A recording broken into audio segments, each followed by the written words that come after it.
PC when he was an NPC. Yeah, but that's still the same thing. That would be like if Jerrod died because of that reason as well. He retired and then died. So well, let's put it it's this still way. a player-made character. Let's put it this way. Let's go ahead and just go across the board. How many characters have you killed in this game? I've killed 3. 3 have died under my helm. Klaus would have more, but Klaus can sort of cycle bodies. 2? Yes, so technically Klaus doesn't have any. Let's kill them all. How's that sound? What's up, Adonis? What's going on, buddy? I don't think we have anything over, 12 would be the very top that I would put it at. See, I don't think that's you're even... I honestly don't think we even hit double digits yet, man. Realistically, I don't think we have. Including I would say 8, all maybe. The characters that were 6 to 8. Yeah, no, I'm definitely thinking 18. I'm thinking between 8 and 10. So, there's no way it's 18. Okay, hold on. Let me think here. We've got Connor. He went through Rook, right? Rook was his only character as far as I remember. Annie has gone through 5 characters. Mm-hmm. So there's 6. That's 6. We've got Sniper has 3. Sniper has 3, so there's 9. We've got how many with Austin? Sakata, Kimia, Versasi, and now you're on Sunn. 3. So there's 12. We're at 12. Klaus has gone through 1. I haven't even died yet, so that doesn't count as 1. That's 12. There's my 2. Well, I mean, I thought you started as your ranger. No, yeah, the ranger Rango. Okay, yeah, I guess that would have been in the intro. So we're at 15, so 13. Counting in, Ronald, counting in the 2 17 for Malgrim and Pathos. No, I'm counting those 2 as part of the 15. 15 would be. And then we have all of Dan's. Dan had 2? 3. Yeah. 3. No, he had 3. He had the cardboard cutout, Elgin Q, and then Theodwin. Oh, something that I can't remember. Yeah. So that's what I'm saying. It was the one he was ripped in half. We've had 18, and we've retired 3. Holy shit! Sorry, I'm happy about that. I'm glad that I can. He's just happy that he was able to math after having failed. That was. Don't even act like that wasn't a fucking guess. No, it was. Mine was totally a guess. No, it was a guess, but it's a. No, I wasn't directing that at you, Austin. I'm talking to Sniper. You said. Oh yeah, no, there was no math. No fucking way. No, as soon as Innie gets in, you guys will see the cameras will shift yet again, and they should be all in order. All right. So right now, did you want to start us? Did you want us to start the recap? I'm sorry, I'm losing my words. We're gonna at least wait for the cameras to be set up just fine. Plus, I'm still kind of taking some questions here. Q, thank you so much for subbing, man. I appreciate the sub, guys. If you've not checked out QNeeks, you need to do that. My dude Q, I think I put him in as QNeeks. If not, he's in as Q for sure. Okay, let's try that. There it is. He's part of the LabCat family. I haven't even updated this yet. He's no longer in Japan. He's currently living in the Carolinas. Q is he's a man of the LabCat family. He's good people. He's funny. He gets hype. We've got some. I've got a couple of really good clips of him playing Devil May Cry, where he's just going in on him, man. He's just getting him. It's fucking funny. Oh man, check him out. He's a worthwhile caster. I highly recommend. Most definitely. Will DJ be in tomorrow? I am under the impression that DJ will be available tomorrow. Yes. Oh, though I heard that he actually went ahead and got engaged. Yes, he did. DJ is fianced. He's in fact. It's been fianced. Right? Yep. You can twink out a character, but a story-driven character will always be leagues ahead in what they can do. Anytime I read the word twink, I just don't think highly of that word. I just can't. The only time I ever remember is fucking WoW. That's it. I'll say this much. I try to avoid Munchkin as much as possible. Like chain whips and all that. I won't lie. I have less fun with a completely maxed out character than I do with a character that possesses some flaw somewhere. Like Malgrim, to me, he was okay, but I didn't have fun with him because it didn't feel like anything that I did was like a challenge. You know what I mean? Or at least given the skill set that he had. Yeah, those acrobatics checks. I was like plus 23 and just standing there. I was like, I literally could not nat. I think it was even with a nat 1 on the roll, since it doesn't count as, I guess, fumbling. I was just sitting there like, nothing's happening. I was like, okay, this is cool. So from my understanding, it looks like people are having a conversation regarding stats versus story. So it's story over mechanics. And I firmly believe that story does trump mechanics 9 times out of 10.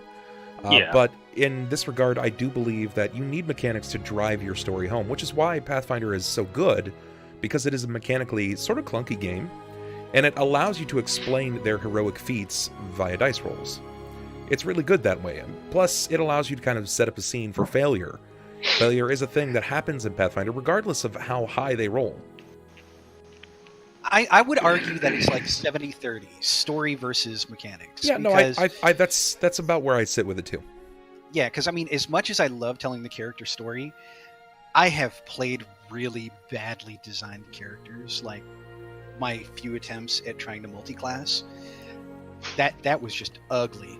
It's like everything goes well story-wise. The moment combat starts, you're like, we could just end this. You're like, I could run. Or I don't need to be here. Yeah. Or like when I was playing a bard, can I seduce the villain? But I do believe that it's also important to note that the idea of fiction first is an imperative that you place on the game that doesn't quite immediately lend so well when you're thinking of things such as the rule of cool. If it feels good, then it might actually work in this situation, because mechanics are still important regardless of the story. If you have the most epic character ever, at least in telling, but they just don't play out well mechanically, then they lose that epic, right? Like, yeah, some of the greater points of the diatribe of the story is the trials and tribulations, which actually make them so incredible. You know, look at Clash of the Titans. There was lots of failures there before he actually nutted up and was a total badass.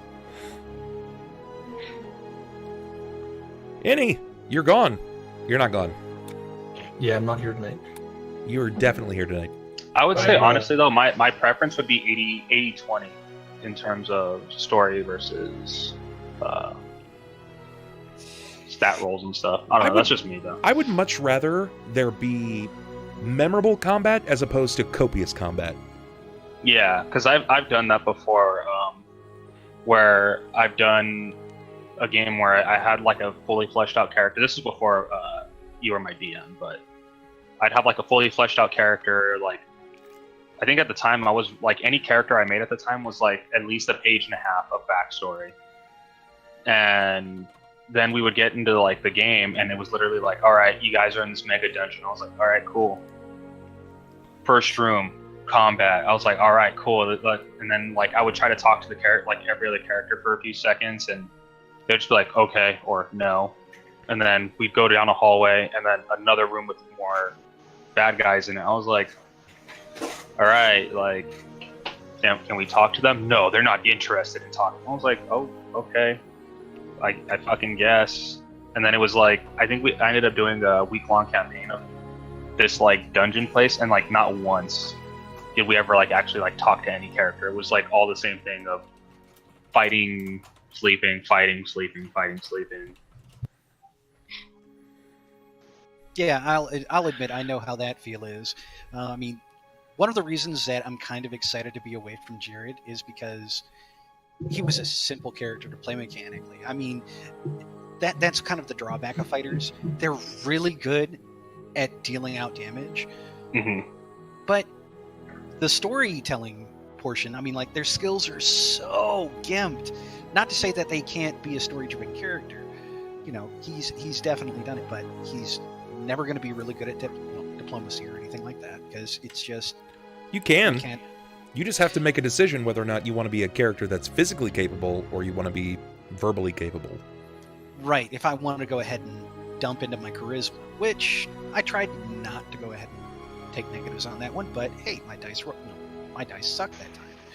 I'm really excited for this one, though, because he's got that better mix of mechanical.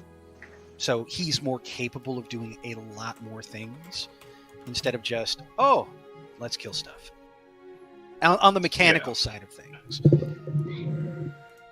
All right, let's move around some cameras, because this is my one pet peeve with Zoom.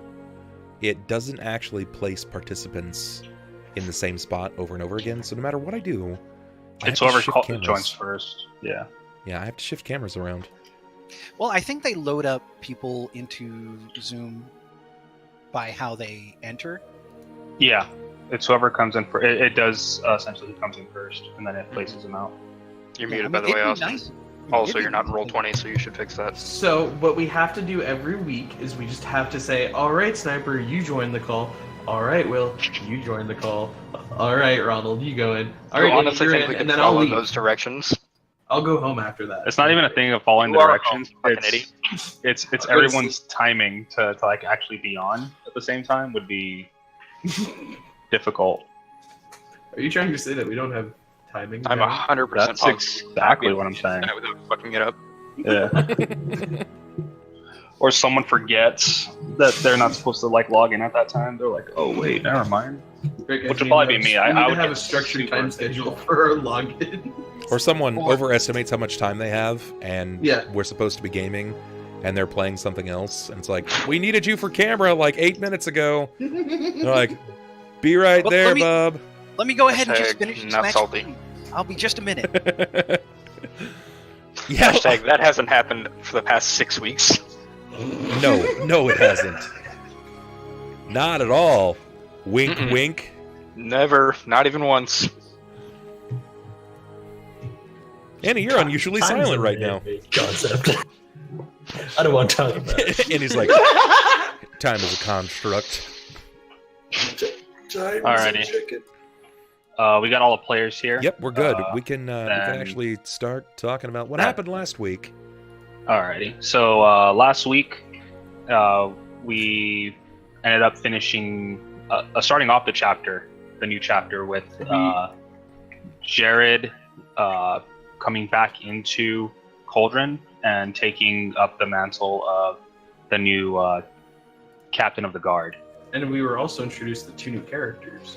Yes, as the group split off, one going back to the Citadel to retrieve Klaus's belongings, they ended up running into our 2 new characters, Jakob Rivers and Ulhime Shieldbearer. Those characters were tasked to essentially make Jacob's bail to notify and retrieve the corpse of Horam for St. Cuthbert's church to perform his final rites. Upon hearing the news, they were also informed that Tercion Skellerang had been slain in combat. Yes. As such, they essentially took it upon themselves as well to give Tercion his final rites, along with having Jerrod there to, I guess, bear witness to it. Kiana did not take it too well. She was obviously distraught and mortified as to what happened. But as of right now, it looks like she's kind of just going with the flow of things and letting Jerrod take the mantle of guard captain, because it's more of a blood right. It's not necessarily a political Who's the most suited for the political job? thing. Yeah. Right. Going a little after that, having everyone in the square, we ended up going to the church where we started prepping Horam and Tercion for the burials. And upon getting to the Skellerang, I don't want to call it a crypt, there was a word you gave it. Plots. The plots, essentially. We found out that his father's grave had actually been dug up and robbed, and the designing, like how the cutout happened, was very precise. Whoever did this had experience with either moving corpses or was done with some form of magic that would just essentially just pull them out of the ground without any work. But Jenya was the one who told us that she was the only one who had the keys to that place, so she's not even sure who got in to do this to begin with. Not really being able to do much about that situation initially. The group was notified as to what happened, and from there we ended up going to the Tip Tankard to have some drinks, where Jacob kept getting yelled at because he never pays his tab. And for a few other reasons. Mostly because of his existence is kind of loathed. Oh, I actually skipped over a whole part. The town now knows Sir Bar Spellmason is walking around in Cauldron. Yeah. And the Yeah, fucking why place- would it be weird if someone like were to yell his name loudly in the streets Yeah, proclaiming, and "Hey, is that you?" Would that be weird? I think that'd And- be weird. and the new party members were not able to contain their enthusiasm for such a pristine figure, only to realize that it was not in fact Sir Bar Spellmason, only in body, but not in spirit. Hey, fuck But- you. Doing his But best, heading- okay? Heading to the tankard, the group was treated to a round of beer. And while the group was sitting there having their drinks, they started noticing some unusual apparitions around some of the patrons in the bar to begin with. And the visages of their faces started to distort and look more demonic in nature. Yeah. And as we started looking at these robed creatures, it turns out that there was a bunch of them in the bar waiting for us. And where we left off was the group were essentially calmly preparing themselves for combat. And yeah, we're about to kill some baddies, or they're going to kill us. And the guard's already been struck down. Or they're gonna kill us. Yeah, and his blood was splattered all upon Jacob. Yeah, not that anyone would notice, of course, because Jacob's red. But his clothes aren't. You got red on you. But I yeah, just so got this dry clean too. right now we're about to have ourselves a good old-fashioned tavern brawl to the death. We's about to have a hoedown. Good old fashioned mollywopping. It's about to Yeah. happen here. Okay, so a couple of questions. Were you guys welcomed back with open arms? Was there like a rally and parade for Klaus No, and hell crew?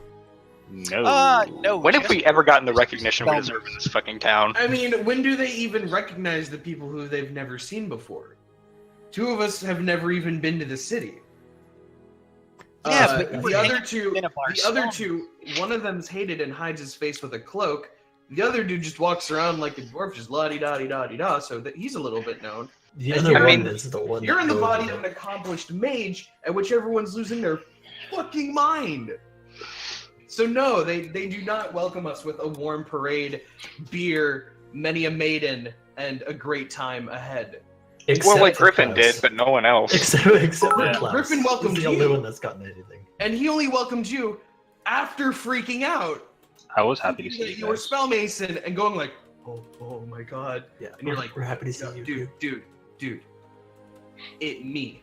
And he's like, oh shit, dude, really? Whoa. But He's like, like, I thought Give Can I you- tell my the son? worst recap. I He's like, mean, I thought you were cool for a second. Never mind. I mean, he's hype. He's got energy. No one can deny that. Yeah. I mean, even now, I don't because he's... think I said anything that was wrong. No, there. you did. You just Griffin- used different, very modern words. Yeah. Things mostly under 2 syllables. Which is why the rest of the world hates it. Ghostly. I'll put it this way. As far as Jacob is Vocabulary, concerned, so okay. long as they're not trying to hang him, he feels that's a success. Yes. Nobody threw stones. Nobody tried to likes hang him being- this week. He likes I'm- being hung, not hanged. That's what he's saying. But I mean, yeah, right. As of right now, there's a lot of shit going down. Fortunately, he's not. I want to know what you guys think out of game. What do you guys think about this happening at the like the mercenaries graveyard, like the heroes graveyard? I don't know That's who's fucked digging up. up graves, but I don't like that shit. Why That's would someone super fucked up. remove the corpse? Of Of- an ex-military lead of a city? Oh, I wonder. I half wonder if, and I'm just speaking as Jerrod, if somebody's not trying to go ahead and bring up my father from Oh, the they're dead definitely- to raise. Yeah, him. because I believe that he might be a lot more powerful than he let on, even There's no- while he was Worse alive. yet, I think there was a secret. I think there's going to be some family Yeah. secret outed by that corpse that was not passed on to the generation. Something about the formation of the city. That's me just going ahead and being like, story. Or they need someone with super like decent knowledge of the inner workings of the city, and I think that's essentially why they have him. Either that, or the fucking Scalarank family's got some fucking DBZ powers that we haven't seen yet. Maybe. Who would have benefited from removing the body? Maybe a giant demon. To remove it, That I would say, Nabdatoran. I mean, if he could possess any body, Possessing the body of the former Scalarank. the head of the Scalarank family. That's a lot of fucking power. say that politically he is That's a not the body of known some corpse. But, I don't I mean- think there's anybody who can really benefit from this. I mean, But we don't know that though. We honestly don't know that. He could have an ability to fucking generate the corpse and then possess it. No, That's not I'm impossible. not saying that, but the whole city knows that man is dead. Yeah, Even but if he everyone could- also knew Sir Bar Spellmason was dead, and yet his body's walking around. Pocket money OP up. on the street. Well, Yeah. Spellmason wasn't buried in the back of Genius. Yeah, but Yeah. that's what we're saying. Like people, you literally have the body of a legend walking around, and as of right now, another high profile figure has. Seeing Holy how they shit. reacted to that, wow. Sharky, Yeah.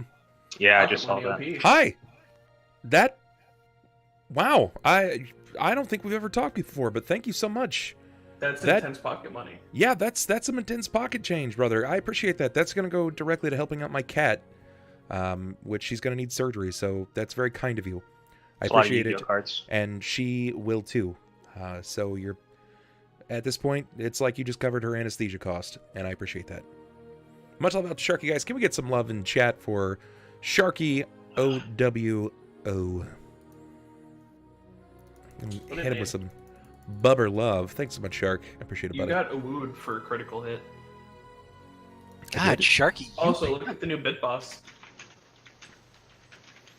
I have so many things open, I can't even see the new bit That's boss. a gross spitballs. Oh man, that's a gross bit boss. By the way, Sharky, as it stands for the month, you are the current highest donator at $200.69.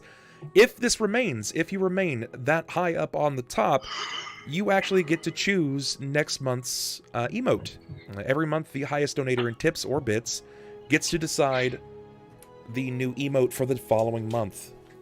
So, as it stands, Sharky, gotta write your name down.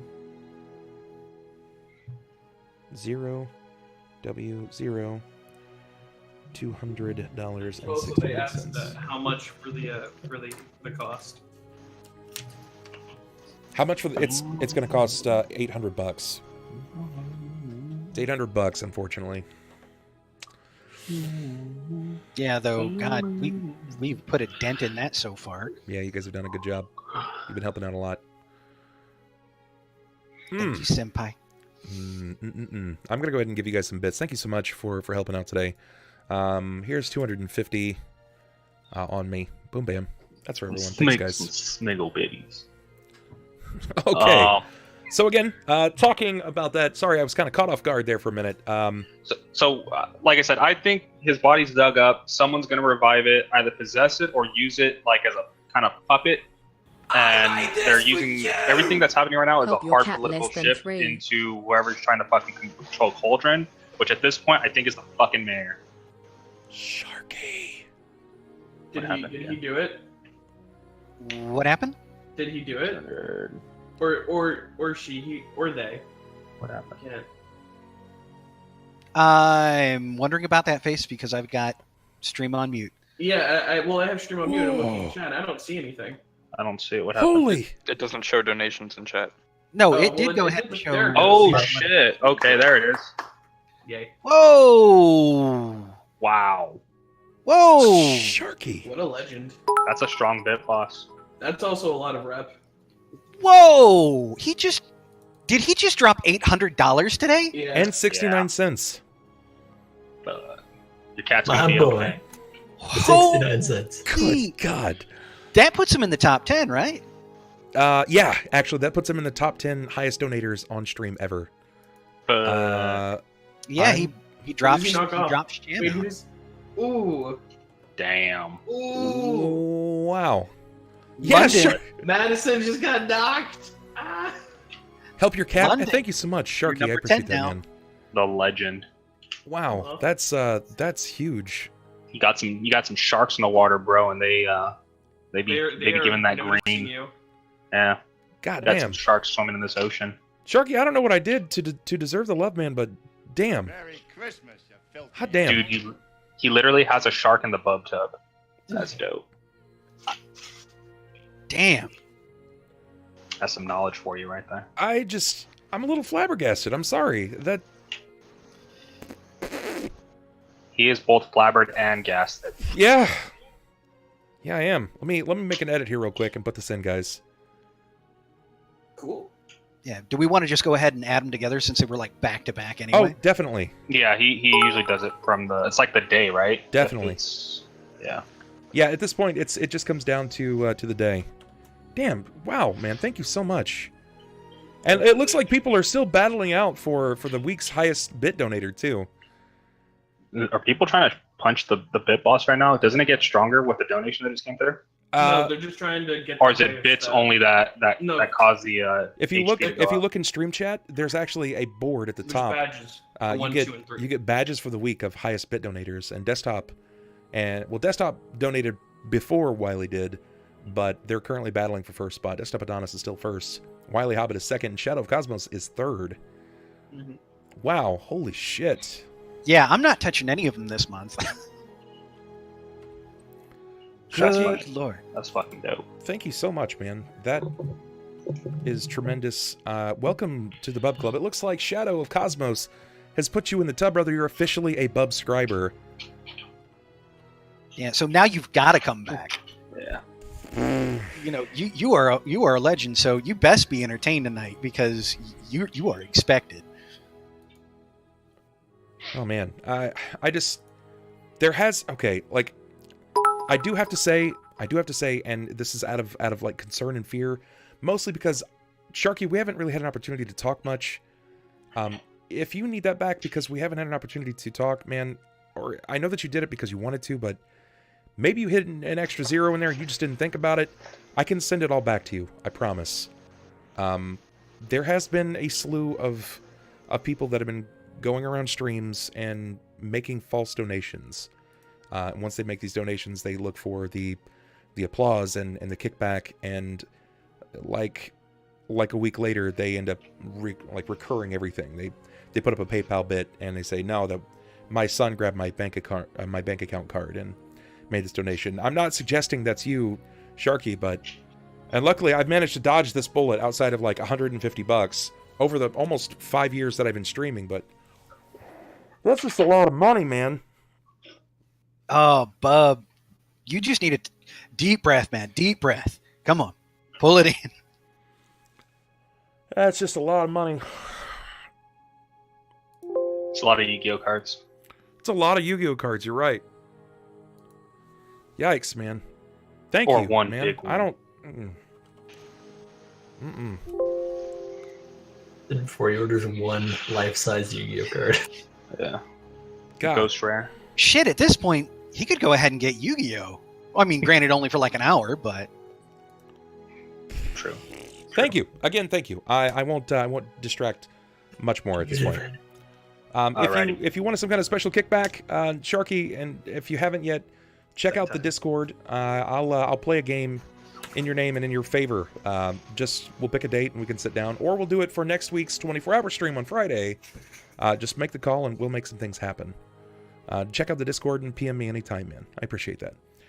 Yeah. So you think that someone is pulling up the body to do what exactly? I was shocked before. and I'm Essentially, shocked it's. I honestly think it's a political move because they took out one of the biggest figureheads as of right now in Cauldron. They severed I would say they severed a pretty strong tie with Tercion. well, So, two of them whoever- actually, because Tercion's out of the mix, And Alec Tercival. Tercival, Like, who they're is both also one of fucking the founding gone. families. is. So whoever the other founding members are, it's got to be one of those families trying to make that next push into going, okay, well, we've either crippled or at least completely wiped out 2 potential candidates for the trial of peers as of right now. I think there's a strong potential for whoever was behind the whole Zenith Splinter Shield deal being behind this as well. Because there was clearly some influence there that we didn't necessarily see or feel the repercussions of as of yet. Mm-hmm. I feel like this could be along the same line. I think they need a powerful body. Just they like the laughing coffin almost maybe as a The laughing coffin. Yeah, not the laughing coffin. Last laugh. Last laugh. Okay. I watched. Why don't you speak out about it? Speak out about it. Like, tell us your thoughts. The thing I'm thinking of is they like to subtly make their point known, kind of thing. Okay. And hold on, Kat. This is important. No. I'm thinking, what if they took the body as kind of the middle finger to the new Jerrod taking over? And along the lines of, they probably have a necromancer, so that's a very powerful body that they could just have if they take it in the midst of all this chaos. Yeah. Especially if we went there after everyone showed up in the city and was like, whoa, who is that big fire guy? Yeah. Oh, Kiana's fighting with Jerrod. Skellering's dead. Oh my god. And there's this whole big fight. They could be like, hey, there's a shitstorm on the other side of the city. Let's go over here, dig this up. Leave it open because fuck Jerrod. Why not? And then they just have that corpse on there on something. Further diversion, essentially. Yeah. And if they feel like messing with Jerrod at a later point when he's in his guard, they can just fight him with it. Mm-hmm. I have nothing to back that up, but that's my shot in the dark. Okay. All right. That's a neat theory. It sounds like you guys have a couple of theories that are kind of brewing about. But let's see to this what it is. Let's go ahead and kick off today's event. You guys did a good job recapping. And I'm going to pull up all the information about this combat arena, and we'll do it. We'll do the damn thing. You saved our initiatives, correct? I did, in fact. I did. Stop the dice. Don't worry, I won't charge anything back.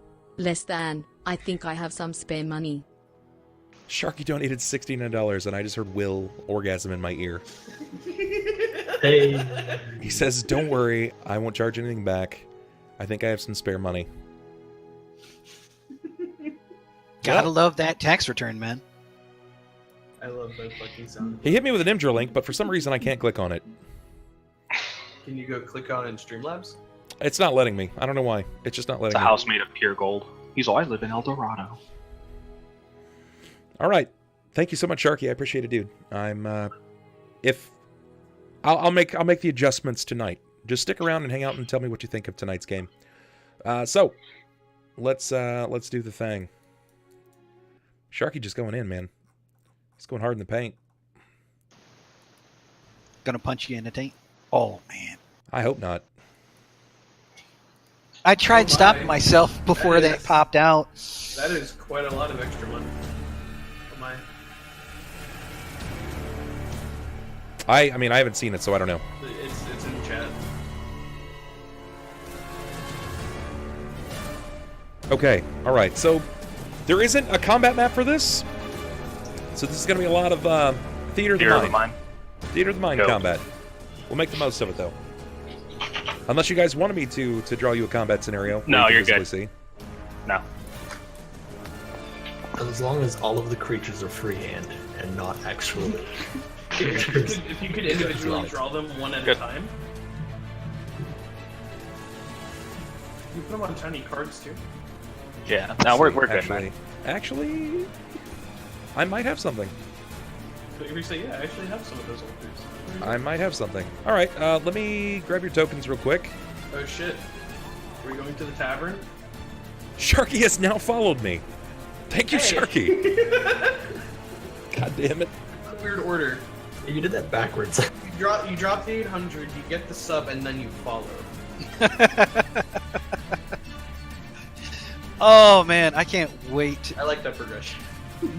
You know, with as much time as we spend in the tip tankard, we really should go ahead and have a I'm map. surprised we've never seen this before. That's where those tables are? What the I thought they were on the other side. That's also one reason why I don't want a map of it, because I don't want my image of what I think the tankard looks like to be shattered. That is, And you see, Okay, that's an my- amount of money. Yeah. mine's a bit different. My vision of it is, it's kind of like just a straight. The like seats are all in the front, and then there's the bar in the middle. That's just straight, like like the like a Western bar. I'm trying to find Mhm. your That's tokens. There's that straight, like it looks more I like a can Western remember bar. what I did with your guys' tokens. And then there's the link to the bathhouse on the right or whatever it is, and upstairs left kind of thing. now you see me, I've always pictured the tip tankard as you kind of walk in, you step down a couple, move down a That's- couple steps. This The is tip why tank- we're getting tokens, because you guys are seeing some very different things. I pictured it like a bar. That's shit. that's pretty See, close. The way I've always seen it was, it's you go in on the left side, you have the bar because it's off center. Actually, here's a great And question. then- Do you guys have your tokens available to you? I think you I can don't think so. make. No, I mean, I added Pretty my sure those token into the paperwork I sent you, but I mean, I can shoot you my token. Yeah, go for it. Shoot it over to me right now. I'm gonna go ahead and find our Bubbernaut. Shoot it in my face. That's not at all what I was gonna say or do.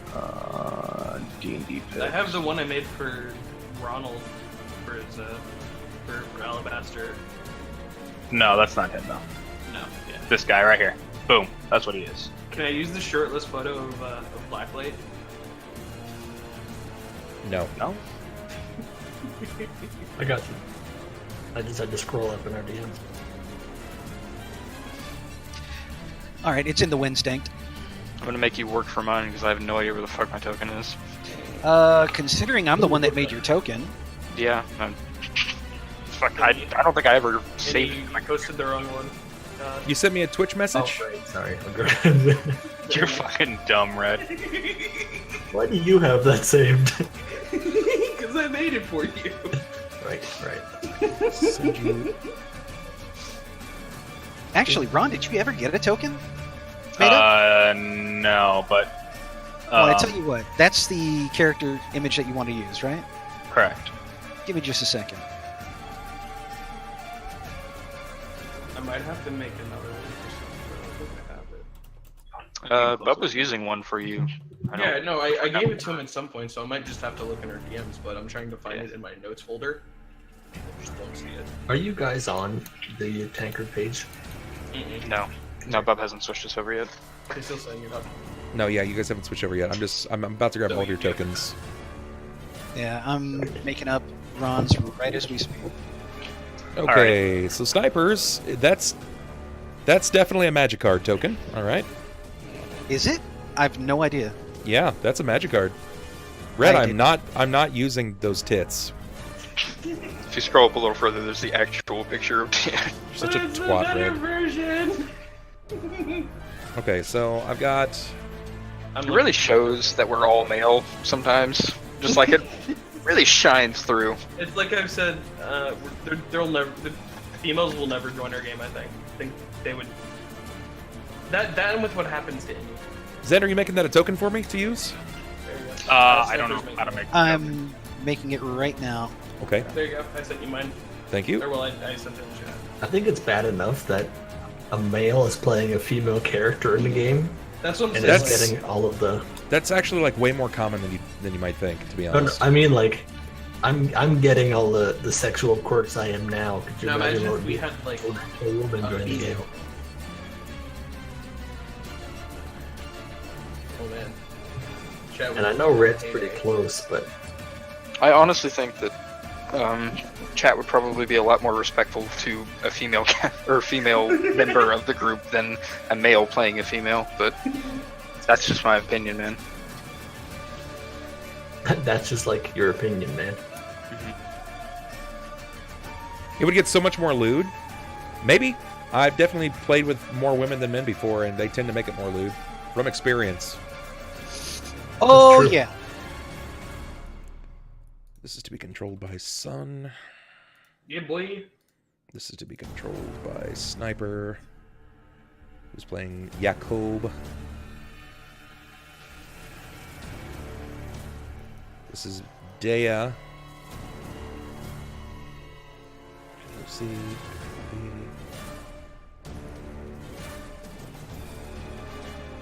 Alright. Kind of a quickie nasty job, but I feel like that was the closest to his stone token I had. It Or works. stone ring. I like it. I ain't got no complaints. Yet. No, I ain't got no complaints. Why We're gotta be a all- whiteboarder? Were we all sitting at the table? We were all at the bar, right? No, we were all sitting at a table. Oh, okay. Yeah, you and I stepped up from the table and are starting to make our way around. I was sitting down, I saw it, and I was like... All right, so "Hey, I'm missing the Klaus token, but I can just actually the Surabar token, but I can use the young one. Just Well, fine. I've got the... Well, Or, you yeah. aged already. Oh, man. Hell yeah. Well, I mean, if you want me to go ahead and make one with an old man, I'll go ahead and do a Master Roshi. I mean, if you just wanted to make one that's actually Surabar, that would be useful. Sure, go ahead and shoot me the image real quick. I don't have it on hand really quick, but I'll just use this Klaus one for now. Okay. This is to be controlled by Ulhime. Hey, Wiley, climbing back to the top. Don't show your titties for meatballs. Yeah, that's what happens when you have lady players. Shit, it's tiny. Quite a zoom. Yeah, you have to zoom in And this one. this is to scale, correct? Yeah, that's the scale. No, you got to go by squares, man. Each square is a 5 foot by 5 foot area. Go ahead and place yourselves around the table. Somebody just turned an Xbox on? Yes. Fuck was that that? was... It's definitely not... We were sitting next to each other, Sniper, so which side were we on? I'm on the right, you're on the left, whatever that means. So I'd be right here then? And they're coming from the... Yeah, so I think you'd be over there, I'd be over here. They're supposed to be coming from the bar. I was next to Ronald or you, because I leaned No, over. you were next to me, because I was kind of like Yeah. getting all up on you. Alrighty. And... there I go. I think this makes sense.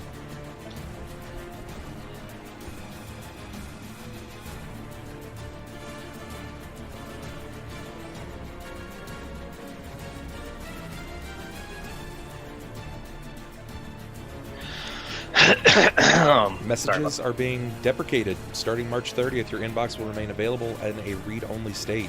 You won't be able to send or receive new messages on Twitch. Huh. Interesting. That's a choice. Yeah, that's a thing. I mean, No one really used it's the probably chat. for the best, yeah. Yeah. I've used it a lot in the past, but not so much anymore. Yeah, but nobody checks it, is the problem.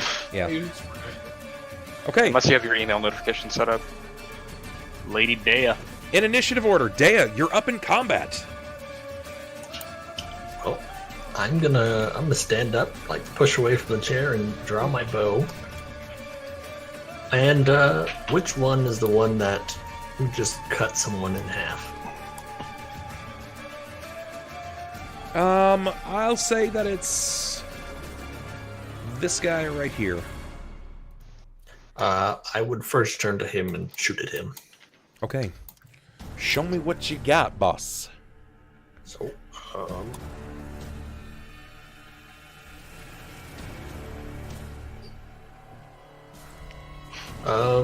just one shot. Gonna fire off one arrow. Okay.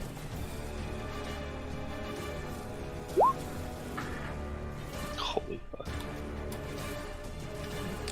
37 to hit. Yeah, that's gonna hit. Maybe. That's gonna do a thing.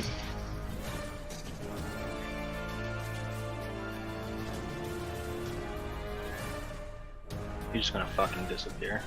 No, I don't do that much damage. Trust. Okay. Well, you didn't cast Smite on him? Nope. Got it. Arrow plinks home. It lands. As it seems to hit the figure, this like almost bony-like mass, as you seem to have like pierced its hide. Remember, these things aren't exceptionally thick, right? They're emaciated figures. It sort of looks like someone strapped slimy leather over a skeleton. So you strike this thing, and it seems to kind of immediately go through it. You have left lasting damage, but it doesn't seem to hit any vital parts. So it kind of shrugs off the damage and continues to move. Klaus! Hit me. What do you do? Fireball. Well, I had to think real hard about this, but I'm going to empower spell Magic Missile. Oh god. Never done that before. It's a real new step for me. Oh boy. Does his Surabar feat stack with his regular metamagic feat? We'll find out. Yep, that's something to find out. Let's see, there's 1, 2, 3, 6 of them in total, and I have 5 missiles, so how do I want to split this? You can just blow the walls out of this place by accident. I would be impressed considering it's Magic Missile and I don't have to aim the fucking thing, but... I'm gonna target all of them on this one right over here at the bar. Just that one unlucky motherfucker. Just All right. fuck that guy in particular. Red, man, you're killing me. I'm sorry, that's great. Fucking 28. Sure, yeah, you strike him. What do your spells look like? For all intents and purposes, how do you empower them? Remember, magic is initially in the shape of whatever you're kind of focused on at the time. So what does your magic look like? I mean, typically my magic missiles take the form of small, I suppose, lightning bolts, little jolts of electricity, essentially. But with an empowered spell, I would imagine it to be a little bit more impressive and terrifying at the same time.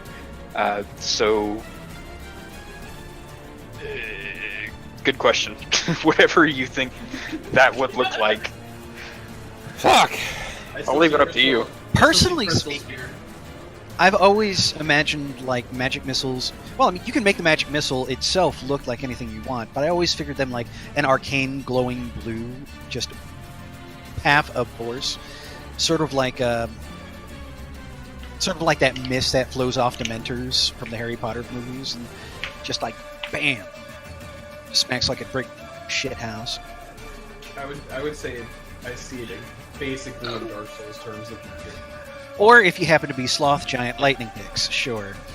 I mean, I hope it's not giant lightning dicks. That would be absolutely awful. Definitely giant lightning dick. Well, I mean, if we're going to do that, lightning then dicks. maybe they have to go ahead and have a saving throw against sickening. Oh my god, it is the spooky dick! I'm mostly concerned of what Klaus thinks, not what Sniper dreams of.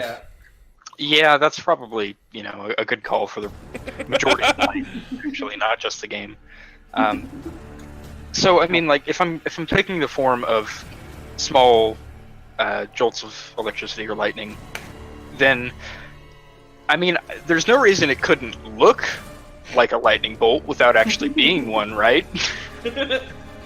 Are you talking like the old school, like Hercules, just a straight lightning bolt? No. I'm talking like about actually lightning? casting the spell Lightning Bolt. Yeah. Okay. A giant line of lightning, crackling except this lightning is way with more magic missile. focused. Yeah. Okay, so you managed to strike home, and it was for 28 damage? Yeah, 28. Okay. You blast him. It seems to sort of hit his character, and at borderline as it strikes, it's like it's peeling the skin off of his body in a way that it sort of looks like children tearing at Play-Doh. It's got that odd sense to it where it just kind of peels up. And it almost looks like there's nothing beneath it. It's just this vacated, open hole, this wound in the chest, but there's no real blood. You sort of see that as this happens, the slime begins to trickle down over the top of it, and it's sort of trying to rebuild the flesh over the top of the body. Jakob! What's up, bub? It's your turn. Awesome. So, seeing as those bolts of force from Cerebar wishes he was Spell Mason, Jacob's going to know that just raw magic impact alone is not going to be enough. So as a swift action, he's going to draw his weapon and just rub it with arcane power. And Jacob's really flexing that IQ over me. Setting the edge on fire. And he's going to run up on... Yeah. God, it's there's so many around. Yeah, he's gonna move up on this one.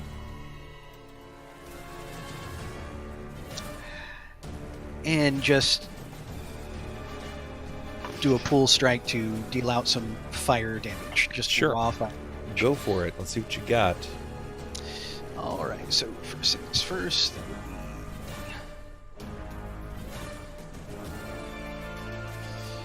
15.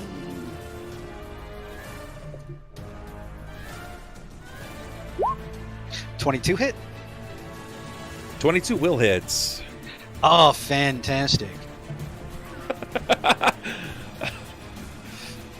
That's like my main concern. I miss those Jerrod numbers. Yeah, and yeah, here we go with that.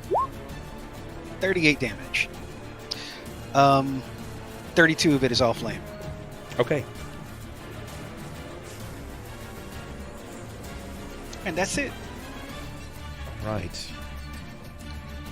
He manages to strike off some of the fire that you have dealt through your blade. It looks like it has not as much of an impairing effect as you had anticipated. Shit. Sunn! Sunn's gonna, he's gonna pull out a potion off of his bandolier. He's gonna throw it back, and then he's gonna, with his other hand, chug the rest of his ale. And it's gonna be shield. So, okay, alright. And that would be what? That's my move action and a standard action. Drink. Yes, yes. You got your shield on you. Yeah. Alright. And that's it, because I can't really attack one of them. I mean, you could technically talk, but yeah, that's correct. Yeah. Would I be able to sacrifice my attack move to pull out a weapon? Would that be Gucci or no? No, you're not gonna get to pull anything out. In this case, okay, like, then yeah. You drew your potion or your vial or whatever you had, and you knocked it back, and then with the other hand, you finish your drink. So it's gonna be like your full round is just a drink in that case. Yeah, and then I'm just gonna put it down. Sure. Sounds good. And then that's my turn. Ulhime, you're up. Alrighty. Ulhime will put the visor in front of his, put the visor down on his helmet, and he'll move over here. And he lifts his hand up with the sword in hand, and he's holding the handle of the blade between his thumbs, so that way his holy symbol shows, and then he begins to chant, "Almighty Guardian of Guardians, grant my allies a protection from this evil within." And as that happens, the gauntlet itself begins to glow like a bright blue, and it pulses outward. And with that, everyone gets +3 to their armor class, and you guys get a resistance to all elements of +5. Cool. As he does this, he begins to kind of like... he's got this sort of like whisper chant going on. You see this almost aura of placated light just glowing around him. And as he strikes his fist downward, you get this like... Boom! And this room begins to fill up with this aura of like gold. It's almost like a controlling warmth. And you guys have this almost sort of like Aegis situation that you felt previously. It happens over the top of your body. You feel protected. You feel like you're being enveloped by someone much larger, much stronger than yourself. It's a good feeling. And then before I end, Ulhime will point his blade to the one on the left of him and to the one on the right of him, and hit his shield really, as hard as he can. Okay. All right. And it's my go. Let's go.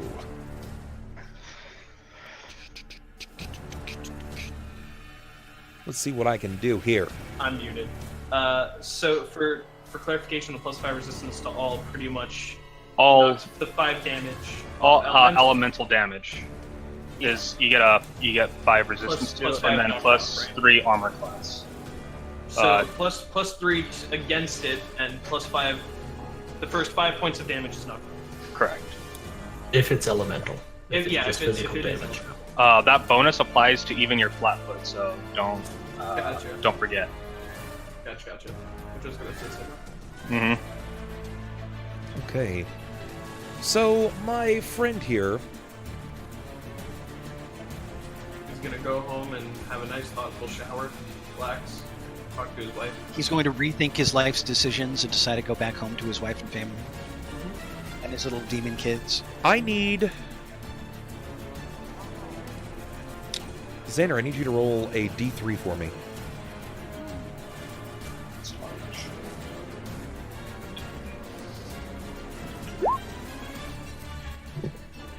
Roll another D3 for me. 2.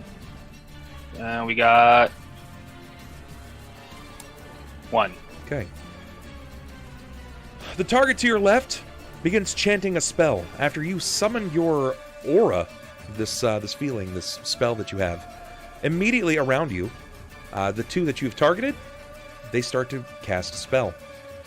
It's this like black rippling as they draw their long, dilapidated tendril-like tipped fingers through the air, and it seems to sort of tear in the visible world around you.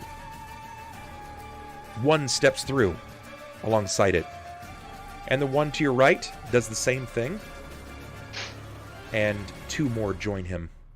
Oh my. Jesus. Alright. That's their actions. They just stepped in. So then we've got right here. The Bao in the southern corner blasts over the top of the table and comes to the top of you, Klaus. He's going to attempt to attack you. This Bao is going to immediately turn and tackle Jakob. This one is going to do the same. This guy is going to cross the room, and he's going to go directly on Sunn. The sludge people are seeing. Yeah, it's about to get nasty. Okay. All right, so we've got 4 attacks, one of which is going to get a full round, and that's technically 2 of them get full rounds. So, I need to know the AC of Klaus. Not high enough. +3.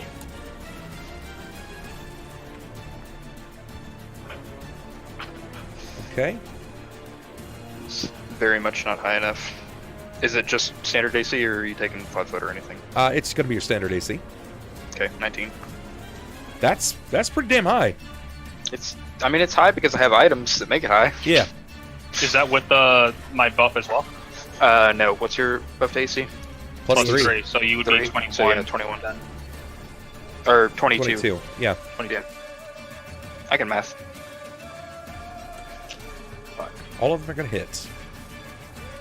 2 Kinda claws and a bite. Ow. I don't want to look at damage. It's really not as bad as you might think. Is that the only damage keeps moving. for alternate attacks, or? Let's make it $1,001. That was one of them. Oh my god, Sharky, what the fuck, man? 6, 7, and 11. 131. Holy shit. 131. He says, let's make it $1,001. Sharky, you fucking madman. Jesus Christ. Bub, did you like give this guy a handy in a past life that you just don't know? No, dude, I might have. I've heard of good mustache. Did you cheat rides. on Leslie and not tell us? I don't know, dude. I might have, and I don't know. He's like, that head game's on point. That puts him $1 above 5 euros. It wasn't a raccoon at Bumfest.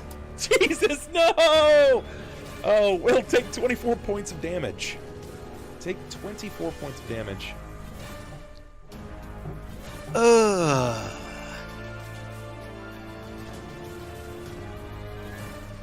I mean, I don't like it, but I'll take it. Best head game ever. Damn, Sharky, you're killing it. All right, and over here, what is the AC of Jakob? With the +3? Yeah. 30. 30. 30. Just 30.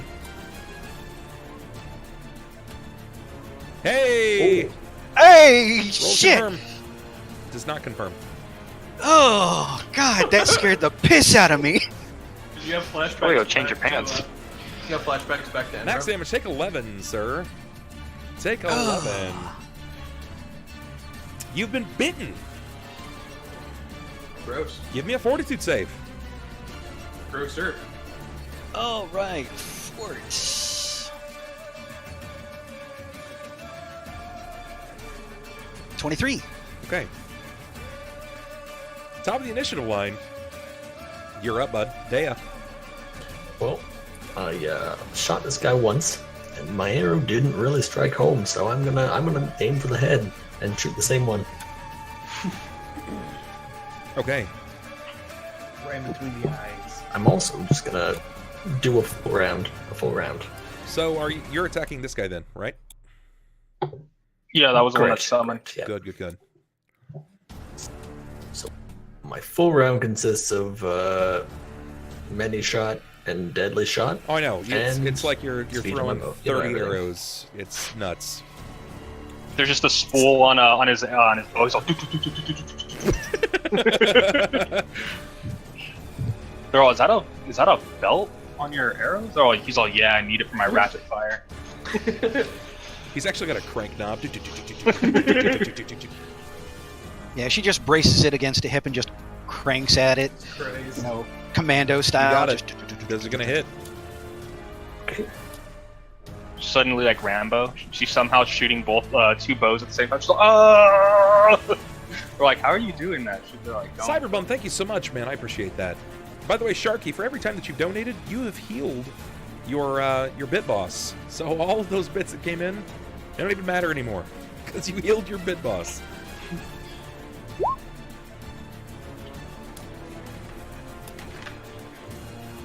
All right, so 3 plus 5 plus 12. What's the 12 for?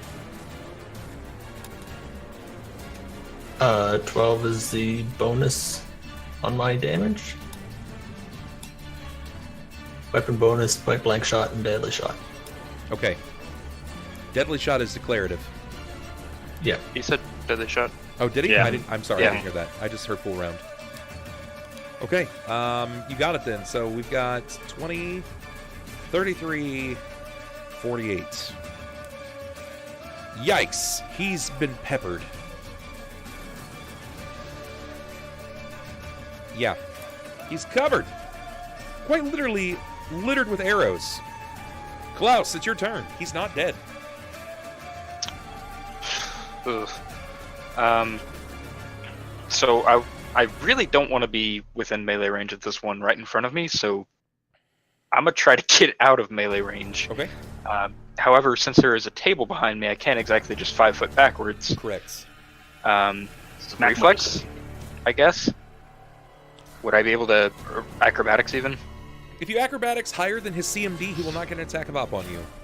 All right, I'm gonna give it a shot. No guarantees. Sure, go for it. You got a CMB great, or excuse me, acrobatics greater than a CMD. Which a CMB is not great, especially for his level. Here's trying. Nice. 24. That's actually one higher than a CMD. You succeed. Sweet. So what does this look like narratively? Do you just like sidestep up, or is there something fancy here? I mean, realistically, it'd be pretty cool if I could plant my foot in the center of his chest and flip off of that. I don't know how actually I'm just fucking feasible that is. I'm expecting his character to be like foot up, kicks off, and then he lands on the table, arms up, and he's just like full Pai Mei, striking. Just, like, Absolutely. stroking the beard. Yo, Wushu is not strong here. Very good. You've managed to quickly push yourself to the top of the table. It's like Pai Mei if Pai Mei was like a couple hundred years older. Okay, so given that I'm now up on the table, that's my move action, correct? Acrobatics check.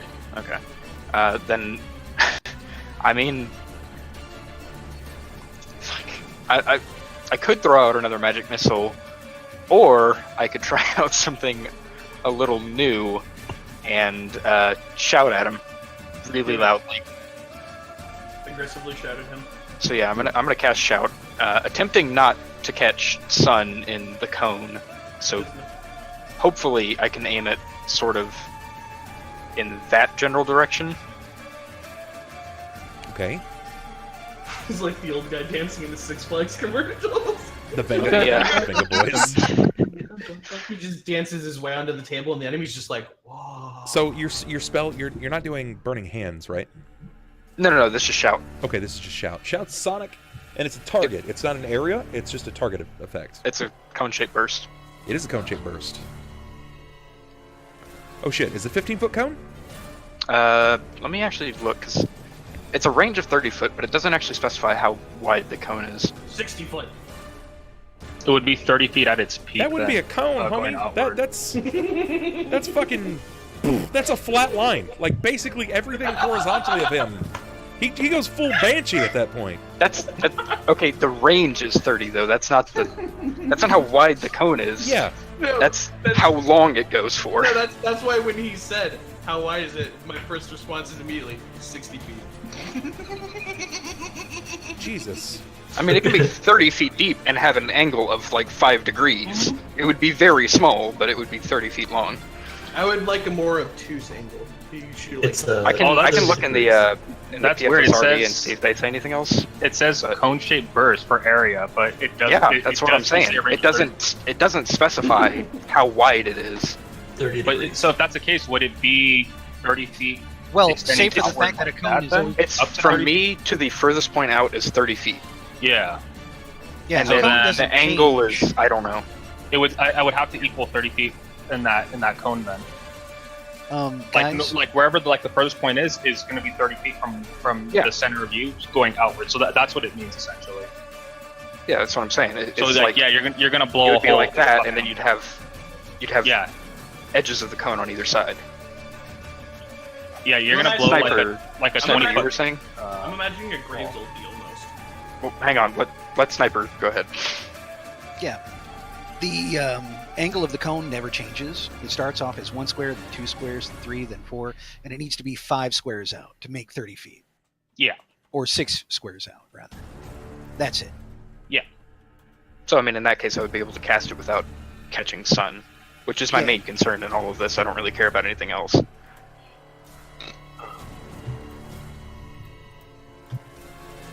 So it's a 90 degrees, from what I gather.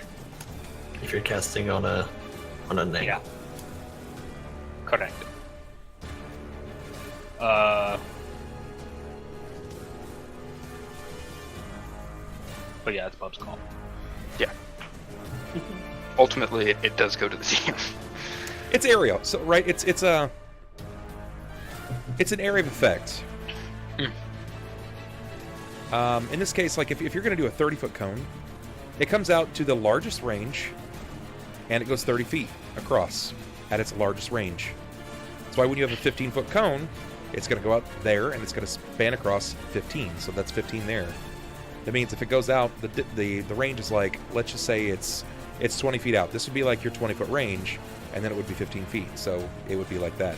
That's why if you take a look at breath weapons are not always lines. More often than not, they're a cone. So in this case, it would be like that. Yeah. So if you're going to do a sonic in this case, then not all cones. Well, yeah, I'm aware of that, but not all cones are 90. Like there's some cones that move at a higher degree. It varies. Like there are additional higher rules. So yeah, you do it. Go ahead and cast your spell. Let's see what kind of damage you put out. Okay. They get a. I believe it's a Fortitude for partial, for half damage. What is my save that I have to make? Let me look real quick. Say 4th level spell, so 17. Wow, shit! I'm typing in roll commands in the Twitch chat. Jesus. Everybody gets one. So you said it was 17? Yep. Gotta beat a 17. Easy for me to fail. I just barely make it. Okay. So I take half? So you take 10. Oh, I take 10. And you are deafened for 2d6 rounds. Let me roll that real quick. I think. Let me make sure that the Fortitude save doesn't actually stop you from getting deafened. It might. Successful save negates the deafness, so you're not deaf. Okay. Okay, and the damage on that is just flat 10? Yep, just flat 10. All right, and because you're using Surabar's body, when this happens, the damage amplifies ×3. Oh, Jesus. When you immediately, like, you burst upon the table and you let out this, like, this roar of sound. It's almost like this bat call. It's something that sort of resembles, like, a Zubat cry, right? It just rains out. And as this happens, you see the creature sort of, like, reverberate against your sonic call, and the tables actually blow back and strike the walls of the tip tankard. The chairs also are sent flying. The other Baobaos look to you, and they see you as an immediate threat. Understandable. Jakob! He is, in fact, going to be pushed, though. I'm going to push him back as far as I can get him. Jesus fucking Christ, that's funny. Just an old man fucking yelling at the top of his lungs. Get off my lawn! You look up Dimension the Dictionary and you see me just fucking standing on a table screaming at a Baobao. Oh, I don't even know why that was so funny. I just looked down and see Sniper going, "Get off my lawn!" Jakob, you're up. Fucking Clint Eastwood and Gran Torino. I am...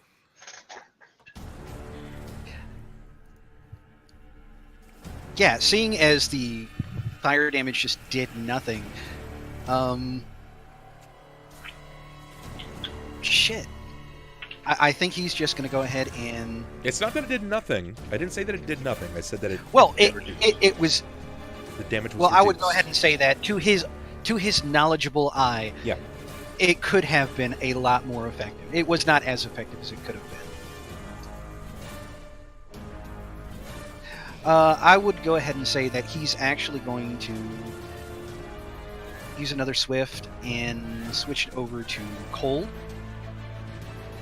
Okay. And do another Pool Strike. So he's going to strike on this first one. How quick can you shift this? It's a swift action. It's a swift action. Okay. Yeah. But yeah, he's going to go ahead and strike on that one again, and then use a spell combat.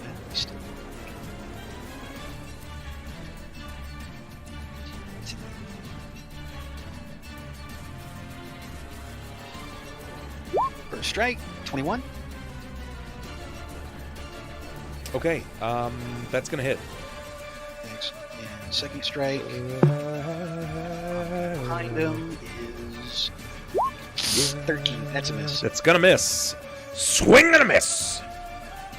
All right, so let's go ahead and throw that.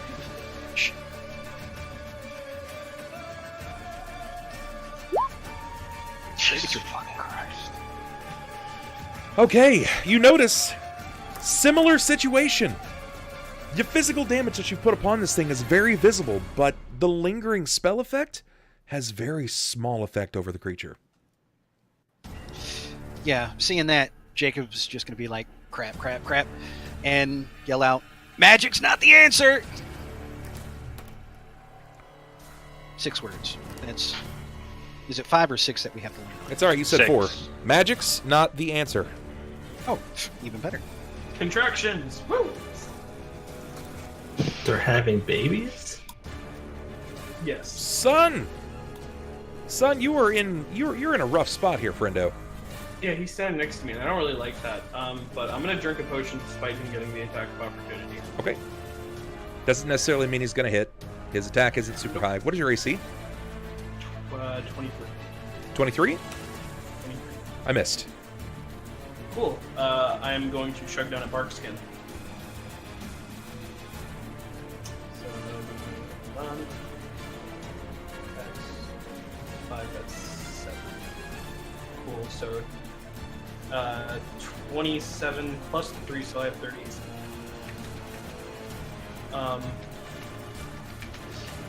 Hey, Metal Dragon, what's going on, man? I just added plus 27 science modifier. That's I don't know why you're so quiet now all of a sudden, Red, because you were loud as fuck earlier. What? Because I'm doing math in my head. I'm more or less mumbling at this point. I'm gonna stand up. Or no, I can't. That's stand up. And actually, yeah, stand up. Let him try. Or does he get the extra attack? Does he have? There's no maybe so. What? Bub. I can't hear you, to be honest. Hang on. Okay, then I'll do this. That's way better. Oh man. Yeah, I didn't know why I changed it. I spoke 69 Noob Destroyer 420 is Jev, right? Yes. I'm not mistaken in thinking Yeah, that's that. that's Okay. him. Yeah.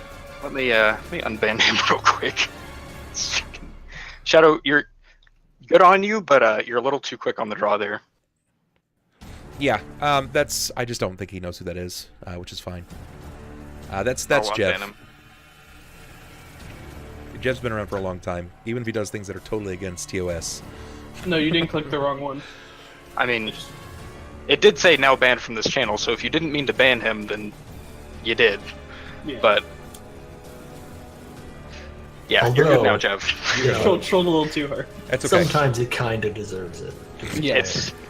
Look, I'm not saying don't use the ban button, But I'm time just out. saying, in this case, maybe not the right choice. But the thing I was asking is, if I stand up, will he get the attack of opportunity? I assumed you were standing already. Oh, cool. Then I'm gonna draw my weapon. Then. Drawing your weapon will. Will it provoke? Yeah. It will Go ahead. provoke. Okay. Go ahead. Let me. My AC is 30 now, by the way. He actually can't take another attack of opportunity. That's what I see. That's the question I was asking, because I don't know if he had combat reflexes or even the Dex modifier to do it. In He the doesn't. First place. He doesn't have the. He doesn't have combat reflexes. Cool. Then I'm going to. I'm basically going to chug the potion and then just pull out my Morning Star. That's my move, standard, and then I can still get an attack. Correct? Yes, that's only because this is a lesser Bao. Oh, by the way, I needed to do something. Jakob, I need you to give me a reflex, please. Okay. Because, I love those. You got two men weapon on you. They're touching you. I mean, not... Babus. Bubbas. The babus. 27. Very good, very good. When you had struck this creature with your weapon, you noticed that the slime of its body attempted to encase your weapon. Son of a bitch. Gross. Yeah, they're nasty little fuckers. Yeah, I'm not having fun with this. Sure, go ahead. Sunn, you said you want to make an attack? Go ahead. Yeah, I'm gonna fucking slap it like a good old-fashioned base. Okay, I think I've got these guys down to a science now. I'm pretty sure Wow. I know No, what's going I have on. not slapped him. That's great. Give me a reflex. I don't like. No, Bub, stop. Slap with the base. Remember, guys, if you're watching at home, you can get them luck rerolls. For every 5 that we get, 19. that's going to be enough. For every 5 that we get, you guys can unlock a luck reroll for our heroes. When we hit 250 subs, you guys can unlock the first luck reroll for our heroes. At 255 and at 260, you'll unlock the next ones. So, Sunn, you managed to resist it that time. Were you going to do anything else? That's all I can do. Okay. Actually. All right. Ulhime. Cool. No group. I'm gonna 5 foot into the right, Okay. and the one that summoned the 2 others. Yeah. I will take my 2 strikes on him. Okay. Plus...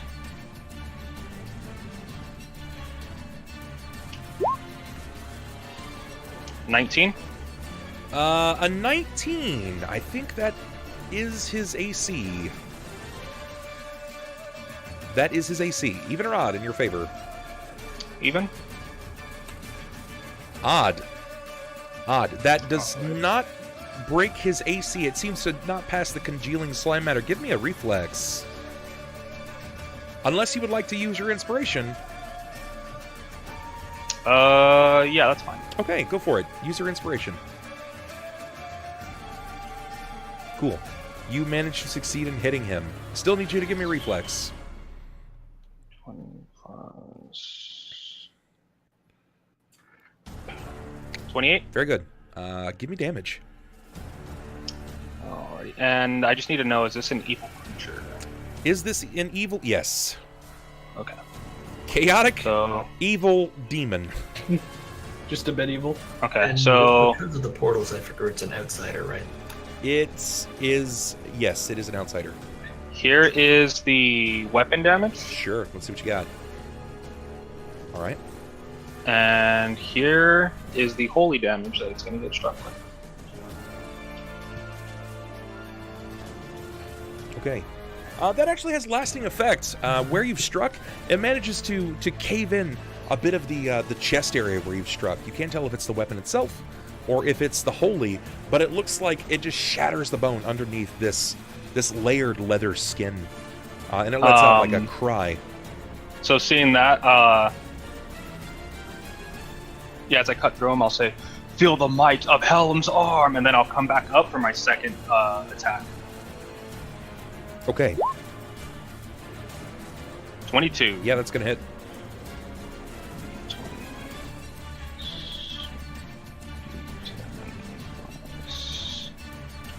Weapon damage and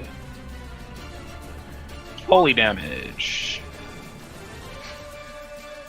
Very good. Effective turn. Very effective turn. Now my turn. Things are about to get nasty. No. Stop it. I don't like that. All right. Make it so. 1, 2, 3.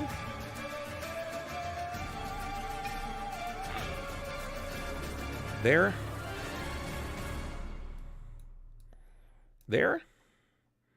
He's going to charge back into the fray. There. Yep. Just like that. Have they killed any yet? No. No, it's pretty close, though, but now it's my turn. We're going to start over here with Tybalt, a.k.a. Jacob Rivers. Oh, boy. Claw. Please don't Miss. go on. Claw. Miss. Bite. Even or odd in your favor? I'll go even. Odd. Bite hits. Claw. Claw. Bite. Miss. Sunn. Claw, claw, bite. Miss. Nat Not a 20. miss. Yeah, I'm pretty sure Nat 20 hits. Can it confirm? Does not confirm. So I've got. The claw, right? Or Yep. Yeah, that's the claw. Going to Sunn. Crit fail. Ends his turn. Neat. And I'll roll on that. And then Ulhime, what is your AC? 26. Oh, no. Okay, so 1's gonna hit. 2, 3, 4. 4. You're gonna get 4 hits. And Deia, what is your AC? 25.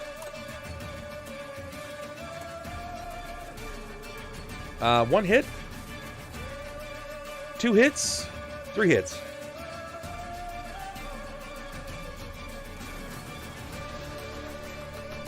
Gotta go back up so far. Holy shit. So this is going on Jacob. 10. This is going on Sunn. 7. This is going to Ulhime. You get 4, so 9, 17, 20, not 4. 21, 24, 33. Deia, you only get 1, right? Yep. Take 9. I got hit for 33, you said? Yes. Yes, you did. Okay. Thank you. Wait. No, I'm kidding. I was like, what? From full HP. That's what I thought, and I was like, you shouldn't have less than. Again, Like- for everybody that's watching at Oh, home, man. if you want to know what this is the Babao Demon. I will blow this up after I show it all to the players. That's what these guys look like. These nasty creatures. Still reminds me of something ripped straight out of what's it called? XCOM. Yeah, I can see Yeah, I that. can see that. Yeah, that's some nightmare fuel, regardless. It looks like a Geiger creation for sure. Yeah, definitely. Deia. This is a dick. I like the hoof feet that it has. It's weird. It's cloven. Yeah.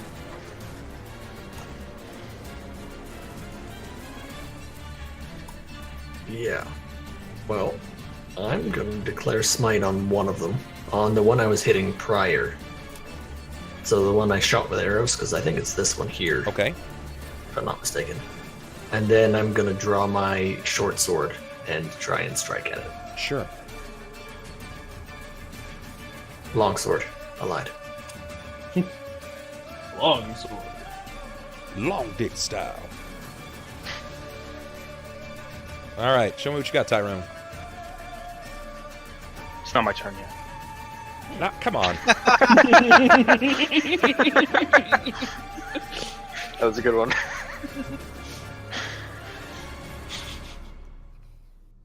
Okay. So is that just a move action for you to do that, or is that instant? For me to declare smite? Yeah. Instant. Okay. Move action, you draw your weapon. Yep. Make your attack. And then, yep.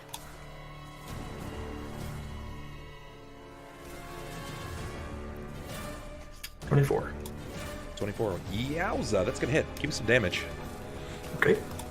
You guys got to put some down this round, because next round is gonna get heinous.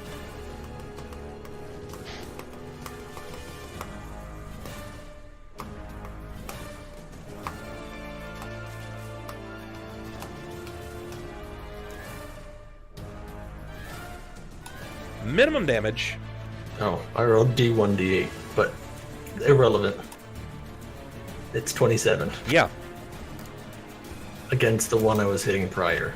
Yeah, then he dies. He gone. He gone. What's up, Teak? I'm gonna go ahead and treat it as this guy right here to make it easy. He gone. He dies. Klaus, you're back up.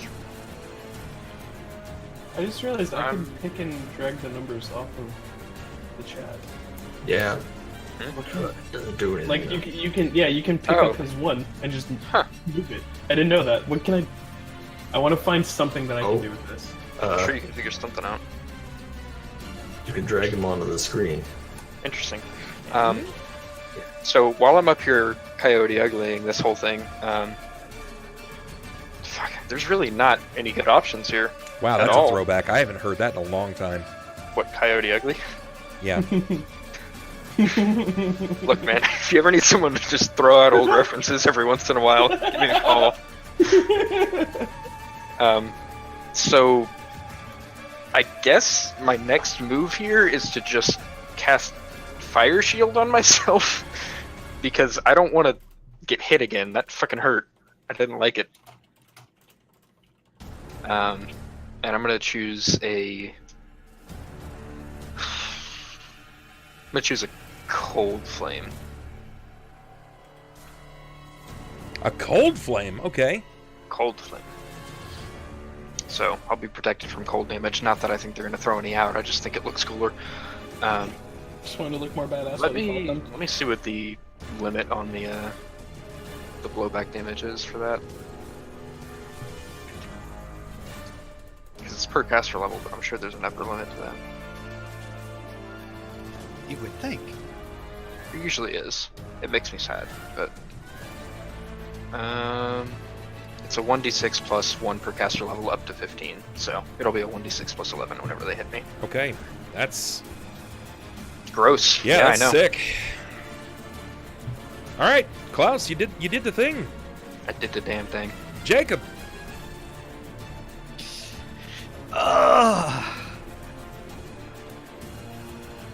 Yeah, seeing as I'm not really being effective. Yeah, Jacob's going to definitely know that this is not his forte. But on hearing his partner in crime is doing pretty well, he's going to try and acrobatics over to here. Good luck. He wants to he basically just wants to go ahead and like tumble right under them and sure, let's see what you got. Pass the table. Let's see. I remember what the mod for that is. Not great. Not bad, but not great. 26. That's enough. That's enough. You'll be able to move without provoking an attack. Very good. Oh, There's your move. and yeah, and once he's there, he's looking to go ahead and clear him up because he's obviously much more effective than I am right now, and he's going to cast Lightning Bolt. On whom? He's going to aim it down this Give me line. perception. Perception.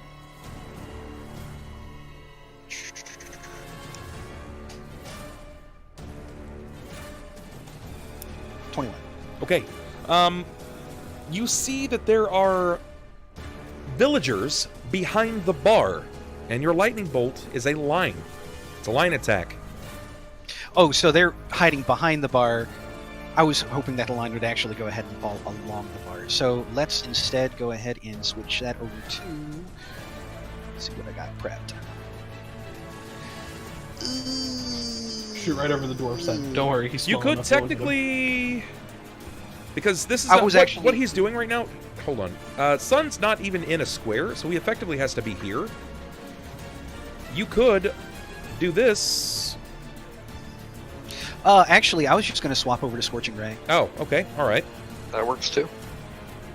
Yeah. You could shoot in this line. You know, it was that'd be more on par with your normal character. I've got like 6 people in front of me. What do you think my odds are of getting out of this one? How many rays do you get at this level? It's like 4, right? No, 2. Yeah, you only get Dear up God, to 2. no, I wish I had 4. I think you only get up to 2. Alright, so those are... I want to deal 1 each, so that is going to be... ranged, which of course I don't have stacked out. I actually get 3 rays now. Thank you for reminding me of that. Mm-hmm. Maximum of 3 rays at level 11. Yeah. Guess what level I am? 14. Yep. That's the one. Bub, write that down. No. No, I won't. Alright, and I it's won't do just... And because this is a range touch, it's 1 each, right? That I have to do? So you moved. Basically, you were here, right? Right. And you moved here. And I tell- Right? But he Right. has to stay in a square. You can't occupy the same square. So you have moved here. And if you go to cast a spell right now, he's still right next to you. Casting... Oh, okay. I'll go ahead and cast defensively. Okay, all right. All right, so defensive so casting... You need that concentration check first. I will in fact. All right. Does he still get attacked, but he gets +4 or something like that? Yeah. To your check? Yeah. Yeah, so... I don't think I'm going to hit, but I'm going to make him make the check anyway. It was 21? It's 20... Came out. Okay. I think you're fine. I think you're fine, though, because I'm pretty sure I'm going to miss. Yeah, you're good.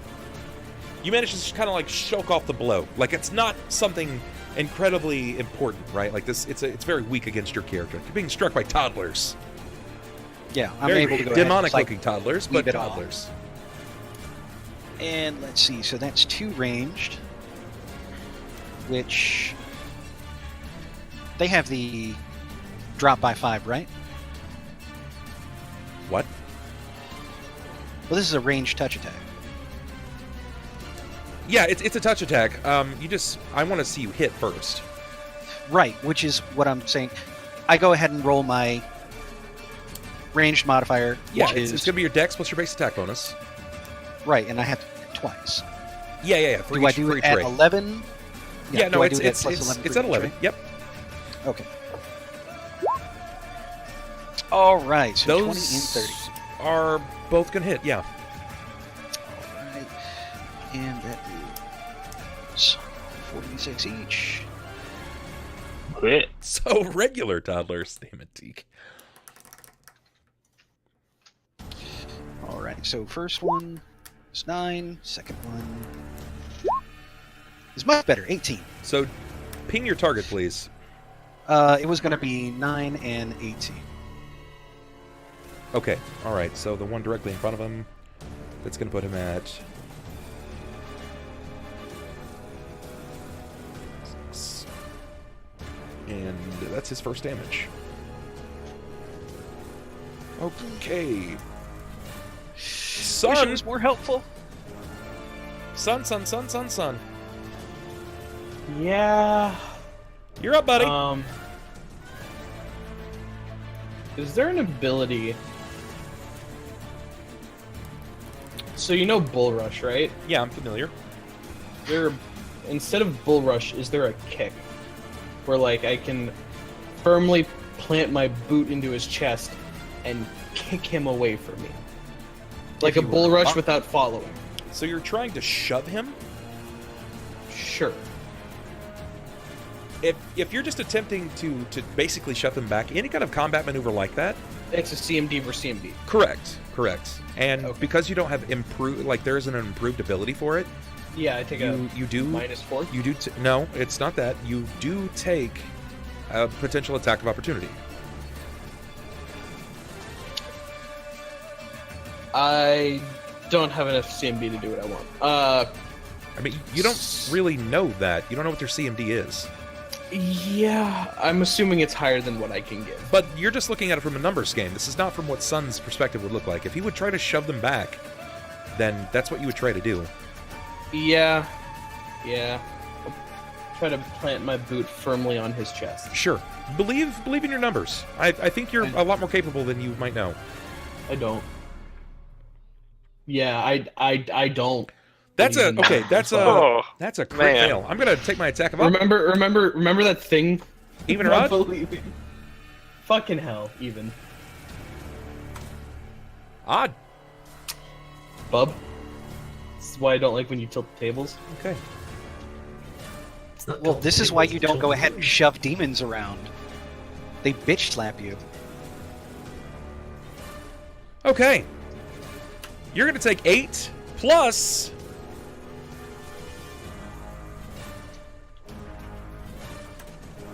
8 sneak attack. Take 16 points of damage. After he slashes at you with his claw, his hand stops, and you feel something legitimately penetrate your armor and hit a vital spot.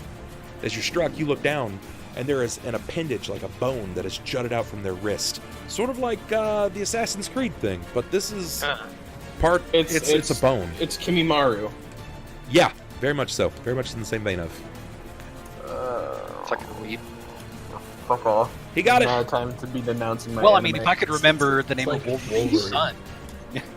It's like if Wolverine was emo. It's more like What, Sabertooth, X23? but close enough. So that was your standard. You still have a move. Wolverine and Spider-Man. I do. You could just take a partial defensive. I could also drink a Cure Light Wounds. I'm gonna do that. Okay, all right. You already know that he's taking his attack of op for the turn. Yeah. Go for it. Where is it? There it is. Ulhime, you're up. Alright, so as I'm fighting all three of these guys right now, Yeah. I get battered a bit, and then I see the two beams shoot out, one grazing the one I was just attacking, and then a solid one landing on the one on the far right, Yep. correct? Yes, you do. Alright, You're familiar with that being Jacob's searing beams. Yeah. With that, as they kind of all lean on the shield, I'll push him back, and then I'm going to do another forward strike on Go for the it. demon in front of me. Let's see what you got. Show me. Show me the way. Show me what you got. 12 is not good enough. You're right. That is not good enough. Second strike, kind of coming down and hitting the floor. I'll say essentially like I'm pulling back the blade, and I'm going to spin around and strike the one at my right. Okay.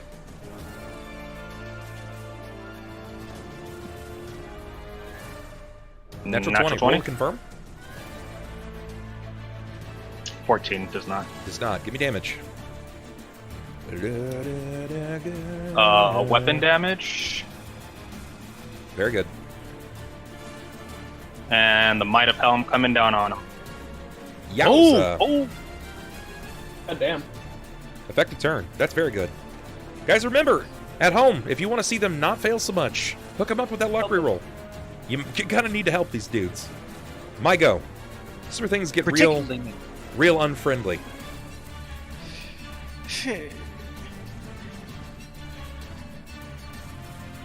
5 foots.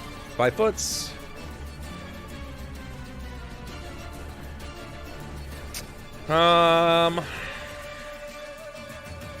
Here?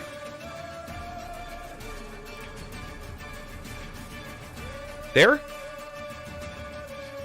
Okay. Alright, now the gangbang. Ulhime, you said your AC was 25? It's 26. If I'm flat-footed, then it's 25. Okay.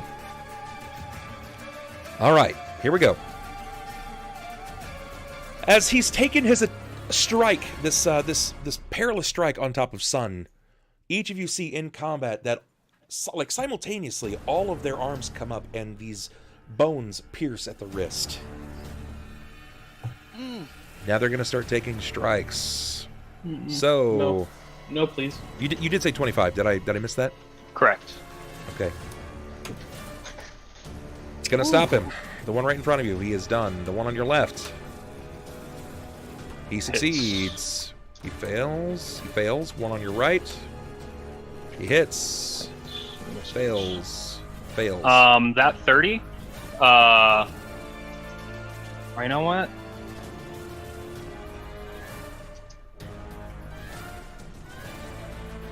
Let's see. That 30.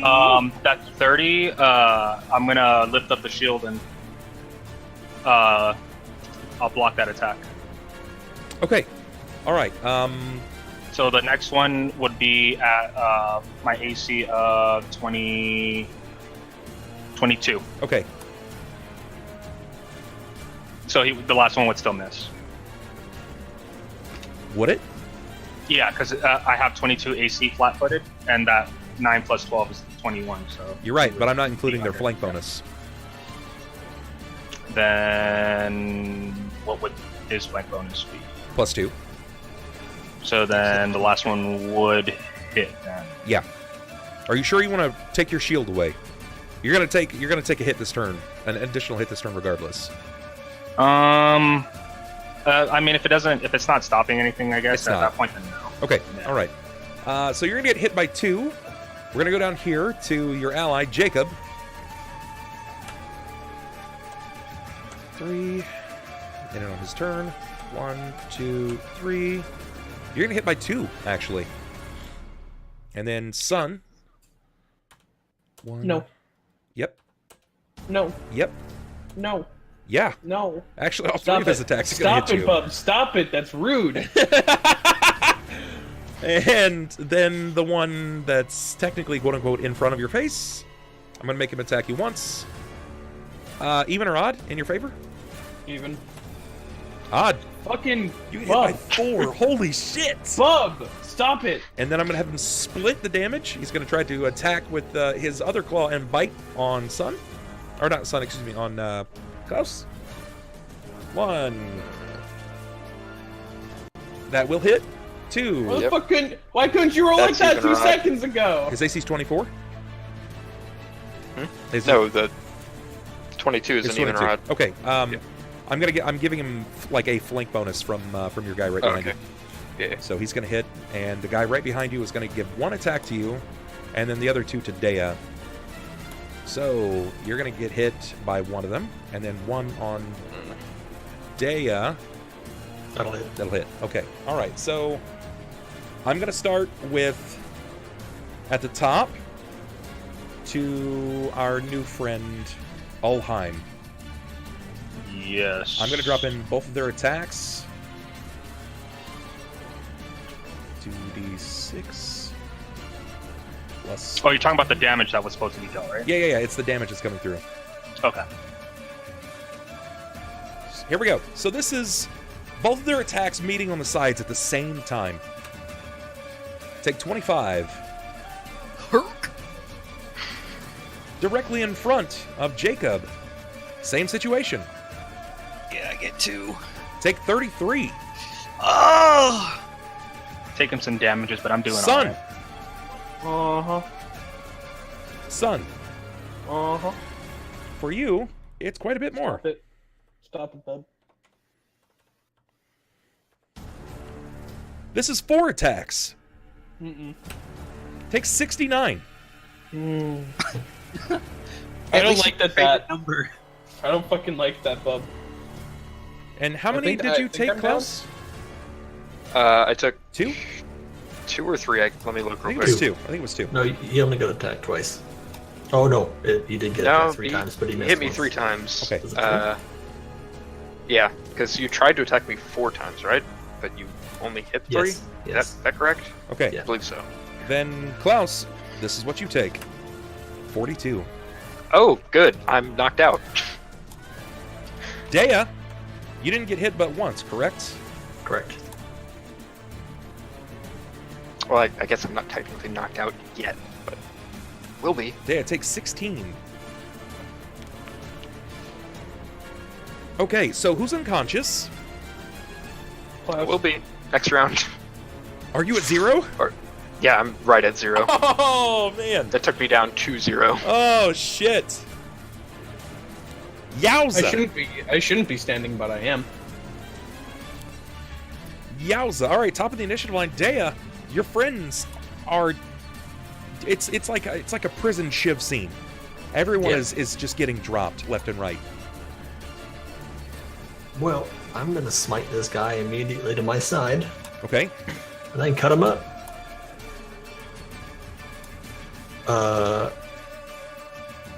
Klaus fell at the end of the past round, right? Or is it the end of this? No, the end of this round roll.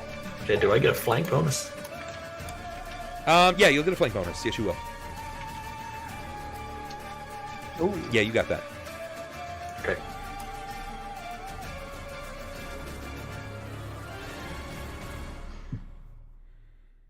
Thanks, Sloth. You should take out that D. You did that again. Yeah. Yeah, I know.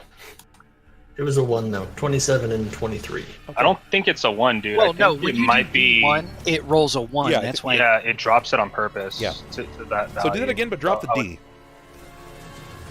Drop the D. Drop the D. Roll D8. Okay, So, then it's 29 gonna be, and 23. Or it 52. still counter. Yeah. All right, that's a lot. He dies. He's gonna go down. Dies immediately. Hold on. Klaus, in your staggered state, what do you do before you fall unconscious? Not a whole lot. Fuck. Shit, there's really not a whole lot I can do other than I'm given basically a full round, right? You're given a standard action, just a standard action. Yep. Okay.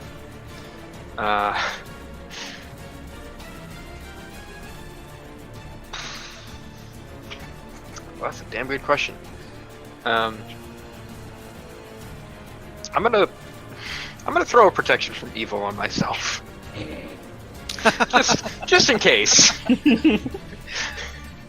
Don't you fall Just so unconscious you don't... and that falls off because you're unconscious?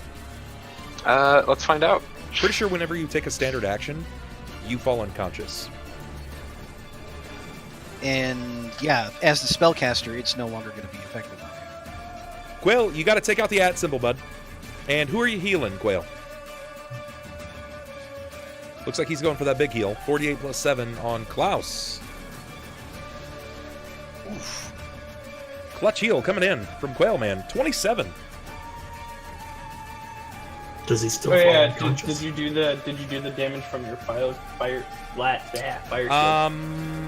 Oh yeah, no, I don't. Go ahead and give it to this guy because the guy behind you is already dead. So okay, let's see what you I got think on him. it's per attack, but let me check on that real quick. It may just be 1 per round that you're attacked.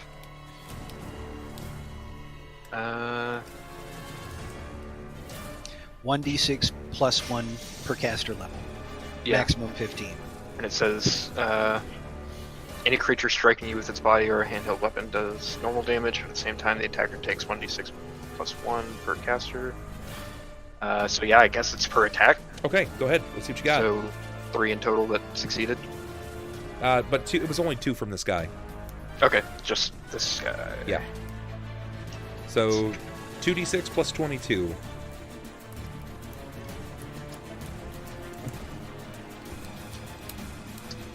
This guy's already been hit for a lot. 32. Wow. That was 2 points off max. Well done. He looks rough. He looks rough to say the least. And you said this was fire? Yeah, I think. Let me... chill shield... You said cold fire, right? Yes, but it doesn't actually specify the type. The damage type? No, it's cold damage, yeah. It is cold damage. Okay, so he takes some damage, but clearly not as much as you were anticipating. Okay. So are you still wanting to go with that spell, or did you want to do something different? Well, now that I mean, I guess I technically wouldn't... When does the heal come to effect? It's at the end of the round, right? Technically, it's like as it's brought into the moment. So as soon as it's your turn, it's just like a beacon of holy light blasts your body. Okay, then as I'm feeling better, then yeah, I think protection from evil is going to be the way to go. Am I still in his range, like with this provoke an attack of opportunity? Or would that just be for the one that was behind me that is now dead? He's still in range, but I'm going to save his attack. Okay, then yeah, protection from evil on myself. Okay. All right. So that's a standard. You still got to move. Or would you like to just hold? No, I'm definitely going to get away from this fucker. Okay. I can't move my token, but yeah, I'm going to try to 5 foot back off the table towards Deia's direction, somewhere in that You got it general now. vicinity. You can move your token now. Is there anyone that can't move their token? No, I've been moving mine. Okay, sounds good. I'm good as well. All right, then Jakob. What you got for me, Jacob? Right. Is this another wash of a character in the first session? It's possible. I mean, he is definitely looking very bloody. He's going to go ahead and take a 5-foot step. Okay. And he's going to defensively cast Bladed Dash. Give me that that check. Oh, switch.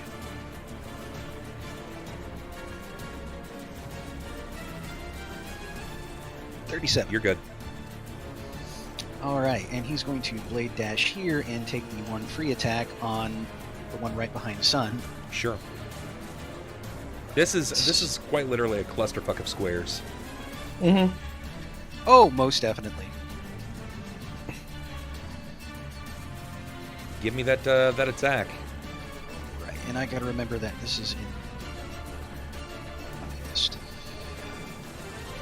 27. That'll hit. Give me damage. Please kill it. Well, you can definitely hope. Because it's really nothing special as far as damage is concerned. I haven't hit it yet, so... 15. Okay, give me a reflex save. All these damn saves, I gotta remember. Macros. You know what? Eat my ass. Mm-hmm.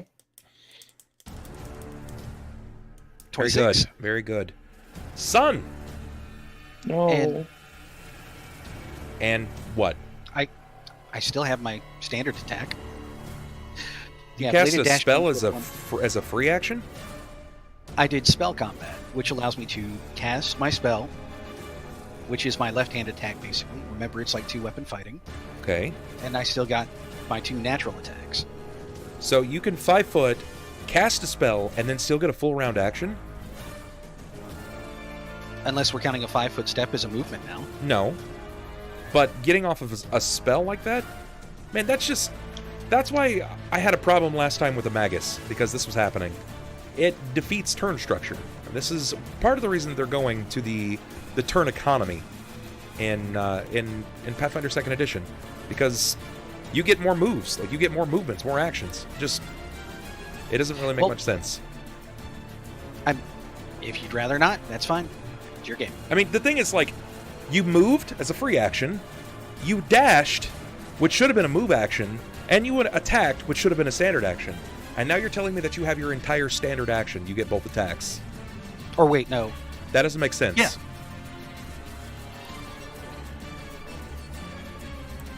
Like I mean, if you want, I can go ahead and take a minute and explain it, or yeah, please do. Just go ahead. All right. So, 5-foot action. That's a free action. Free action. Yes. Bladed Dash is a spell, which I can go ahead and cast with spell combat. I go ahead and cast it defensively, whatever. So I go ahead and avoid the attack of opportunity. Bladed Dash gives me 1 free hit as part of the spell. That means that I have not moved, which means I can still go ahead and take my 2 natural attacks I get at this level. When you cast Basically, a spell, it's like two-handed fighting. I just cast a spell instead of an offhand weapon. duration is instantaneous. You move up to 30 feet in a straight line in any direction, momentarily leaving a multi-hued cascade of images behind you. This movement does not provoke an attack of opportunity, which is broken. You make a single melee attack at your highest base attack against any one creature that you're adjacent to at any one point, which is silly. You gain a circumstance bonus on your attack roll, which is also broken. I didn't even take that. Didn't even think of it. Also note, I don't have this book. Just as heads up. The Advanced Player's Guide? No, this is from the Pathfinder campaign setting Inner Sea Magic. Hmm.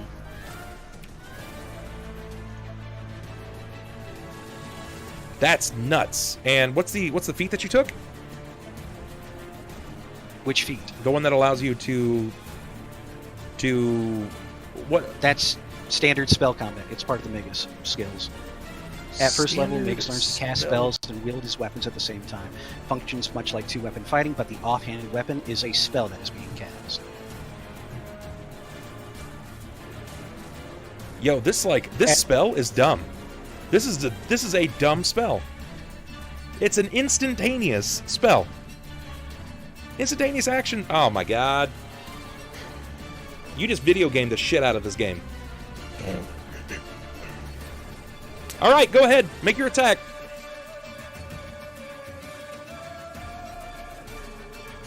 Point of order, 5-foot step is not a free action and negates you being able to take a move action. Well, technically, it's not a move action. It's a spell. The spell allows him to move. It's like a lateral shift. Yeah, it's kind of like Dimension Door. You got it. That's going to hit. You've got flank. Excellent. And I was going to go ahead and try and clear Sunn out. Go for it. 11. All right. That's the first damage on him. Outside the 15 that you dealt.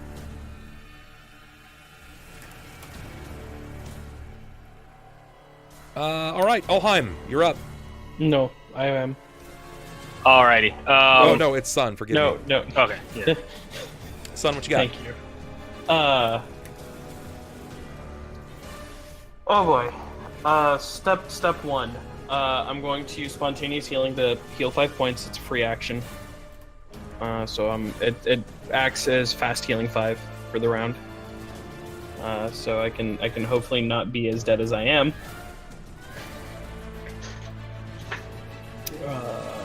Then I'm going to let them get their attacks of opportunity, and I'm going to try to drink a Cure Serious. So go ahead and roll the 2 attacks if you'd like.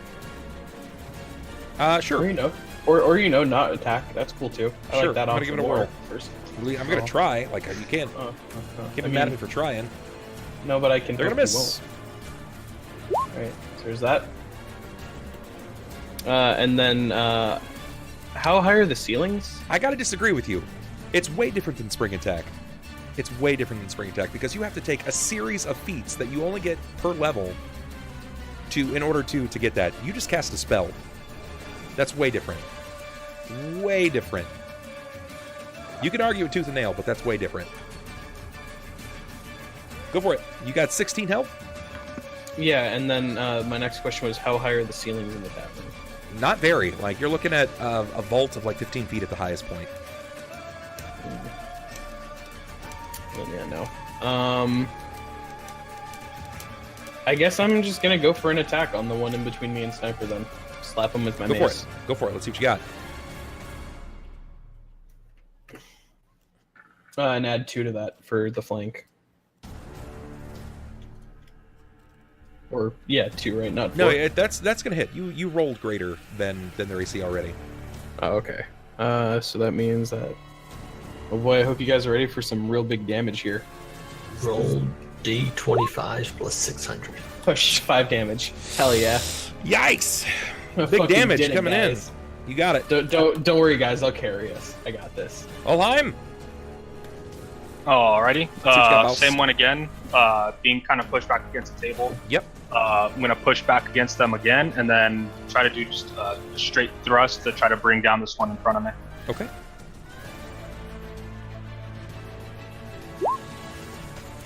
Mm, 19. Even or odd in your favor? Even. Odd. It's gonna miss. All right. Getting pushed back again. I'm gonna try to, once again, getting knocked back, lunge at him one more time. See what you got. 20. Please, hammer, don't hurt him. Give me some damage. This guy's had a rough go so far today. And then that's the weapon damage and holy damage coming in. Yeah. 6. All right. That's actually enough to bleed him out. He is gonna die, sir. I need you to give me a reflex. Twice. 16. And 21. Okay. As you bring your weapon down across this creature twice in a row, you notice some of this like plasmid-like ability. It's this leathery, disgusting ick. It sort of pries off of its body and it's stuck to your weapon. And you realize that it's eating through the metal of your weapon. It's starting to deteriorate before your eyes. You're literally watching the metal material of it start to just evaporate in front of your eyes, inside of this this gelatinous, this material. Okay. My go. Let's go ahead and see if I can find this guy. Let's find this. Do it.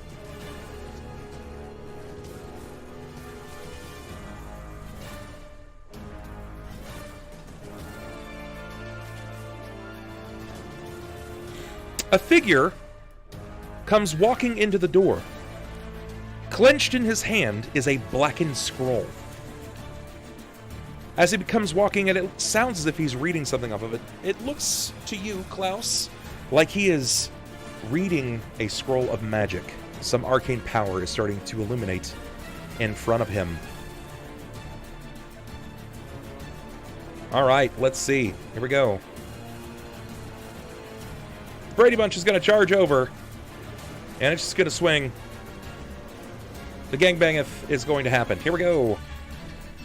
1, 2, 3. Ulhime, you're going to get twice. 1, 2. No, actually 3 times. 4 times. 5 times. And that confirmed? Did not confirm. This guy's going to turn. And we have Jakob. 1. Your AC's 32, 3, 4, 5, 6, 7, 8, 9. 1 hits. And how many hits hit me? You said 3? Yes, 3 hit you. And then on Sunn. 1. Roll confirm. Does not confirm. You get hit by 1. No, please. By 1. Oh, yeah. That's nice. Here we or at least I won't die.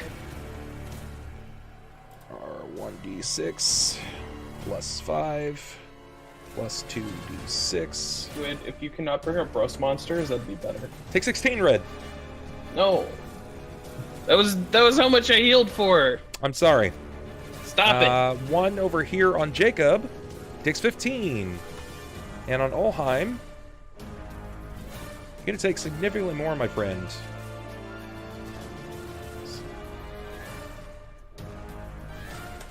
Take 44. With multiple jabs and stabs, they begin to slowly bleed you out. Jakob, however, is surrounded as well. It's looking pretty grim. Deia. Yep. Your newfound allies are taking the dick. Yep. Yeah. It's not any of my friends, and so I'm not that okay with it. And so, I am going to call aid upon my deity into my bow, which I would have to draw, so I guess that's my full action. To draw your bow? Draw my bow and also divine... what's it called? Divine Intervention? That's what I wanted to say for some reason, but no, not quite. Divine Bond with my bow to call upon my deity to aid me in the fight, which is a standard, standard action. Okay, all right. So I have a move, but I'm not going anywhere. Sure, I gotcha. Klaus, you're up. It's me. Man, so this dude that just walked in and started casting magic, do I have a general sense, because you said it's a blackened scroll, right? Yeah. Do I have a general sense, without checking any knowledges or anything, of what he might be casting, given my arcane abilities, or do I need to roll for that? You... Give me... Do you have, like, linguistics? Do you have... Tell me what you want to try to do, and I'll see if I can give you a way to familiarize yourself with it. More or less, I want to discern what he's casting and if it's going to be beneficial or harmful to us as a party. So very similarly to how I said earlier, that magic, it varies per the person. His magic is going to be very different than what you're used to. On top of that, he's reading the magic in a language that you are unfamiliar with, I believe. What languages do you have?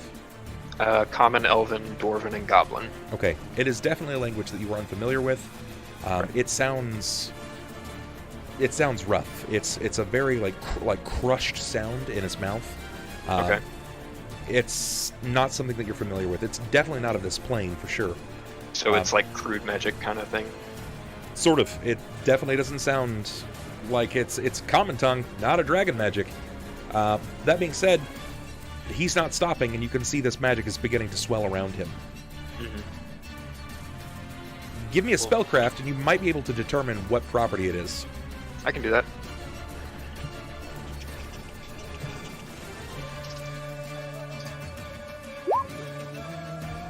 $30. That's really good, actually. Let's find out if you are familiar with this. This might not even be of this realm. This is from the School of Abjuration. It's definitely something extraplanar. You're familiar with that much, at least. Okay. Oh, fuck, I mean, I guess at this point I'm just going to operate on the assumption that he's trying to help us until proven otherwise. Right. Yeah, that's going to be my guess from this point forward. In saying that, I'm going to move another 5 feet that way-ish, and throw out another empowered magic missile at the Bow right there. Go for it.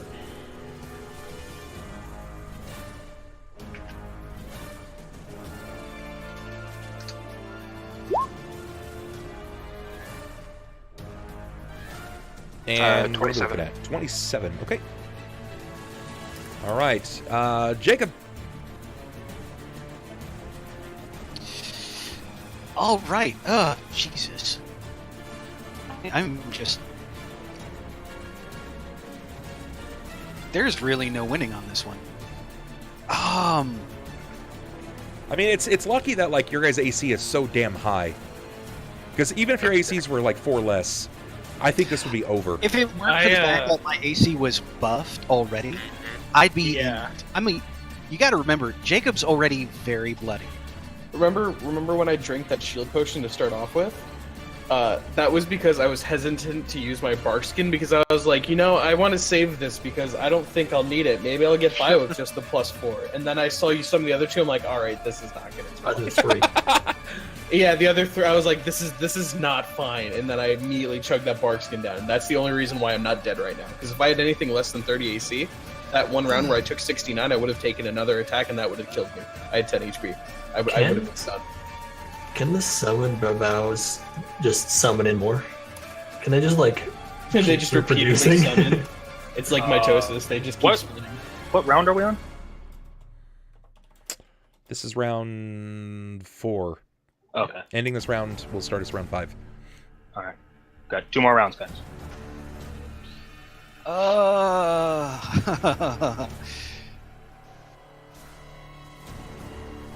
Yeah, this is...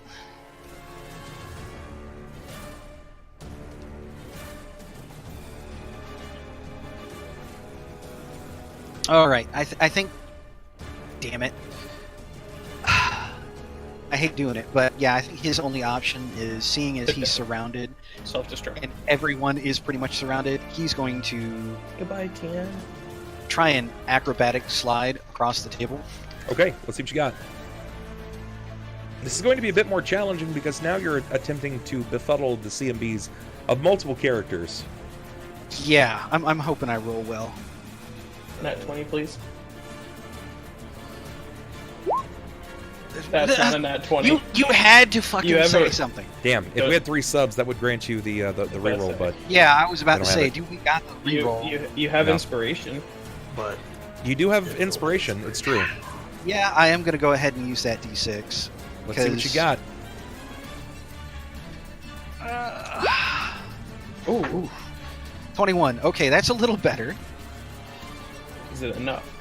21 isn't enough. Can I use my inspiration on top of his inspiration? You can offer it to him at a D4. Yeah, go ahead, Sniper. Take my D4. Yeah, you can roll it, man. Okay. That's... He doesn't want to risk it. Yeah. Yeah, you made the wrong call. That is not enough. That's why I was like, yeah, Sniper, you take it. Yeah, how much are those attacks? I mean, technically, you could get the inspiration from Ulhime. From Ronald. No, Ulhime No, does. Ronald used it. Yeah, use mine. Then Nope, from you're out of luck. yeah, I no. could throw mine out there, but I don't know how close he is. I don't know that even a 4 would help at this point. yeah, I mean, I don't know. you don't know the Right now I'm at a 22. Yeah.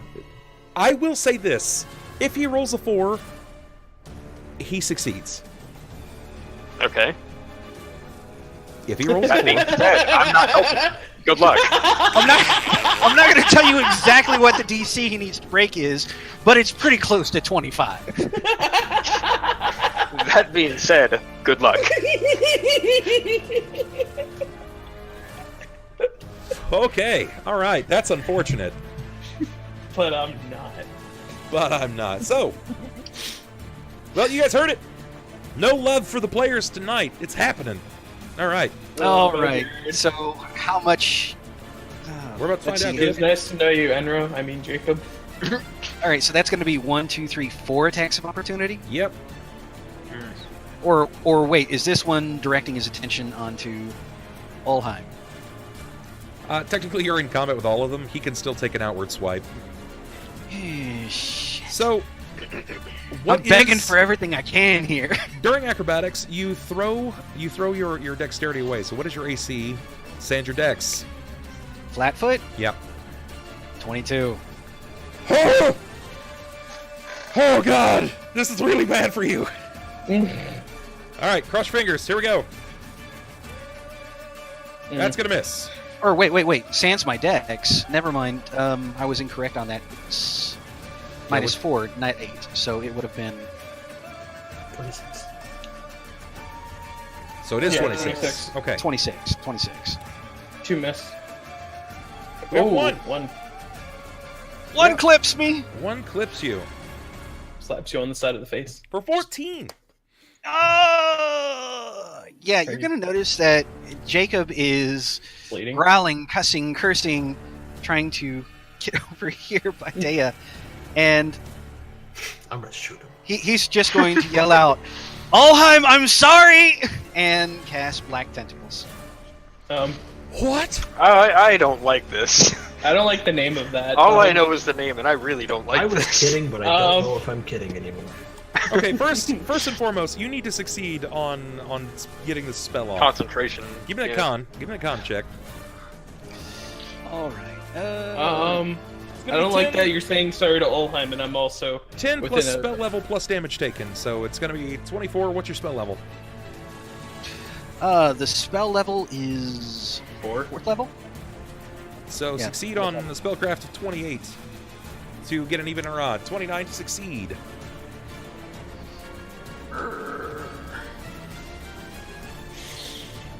Fuck. Yeah, this ain't great. I know the feeling. 27. Shit! Alright, I will lend you my inspiration. Oh, damn. Okay, alright. That moment. I'll roll it, don't worry. Give him that D4. There you go. 31. That's going to be enough. Get in there, Thank you champ. for that, D, Daddy. Oh, Alright, I rescind take it my away. inspiration. I take away the Actually inspiration. needed a 30. All right. It was a 400. I'm sorry. Jesus Christ. All right. So in a uncomfortable. 20-foot circle.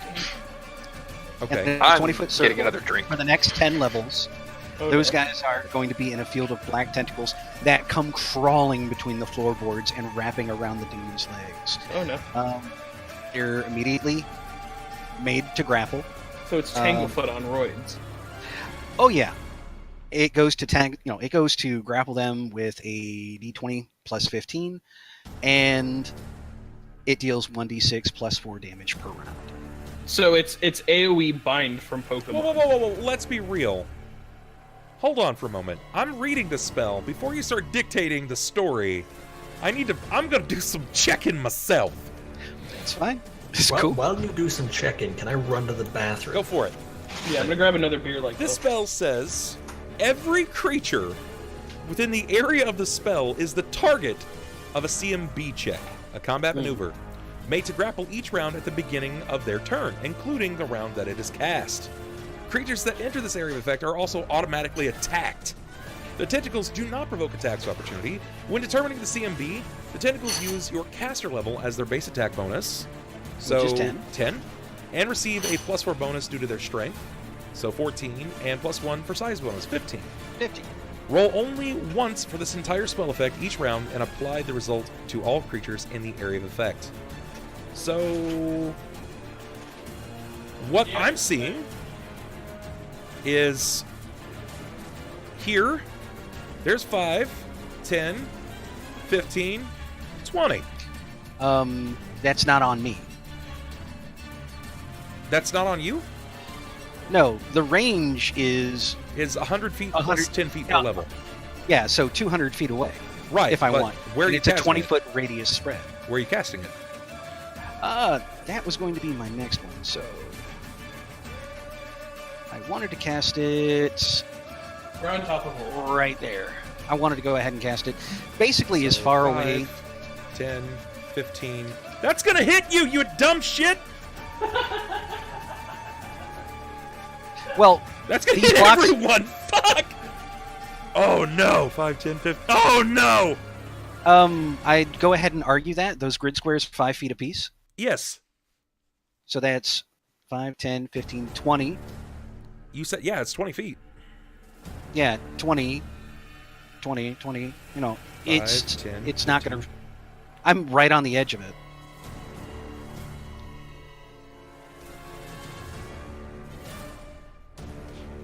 Ulhime, on the other hand, is in it. Which is why I was apologizing. Half, so it's 10 feet out. You're right, you're not going to get hit. Is it a There's 20-foot small radius or price. 20-foot diameter? It's I feel like 20-foot it's important radius. to know. Then it's 20 feet in every direction. Yeah. Oh yeah, that's...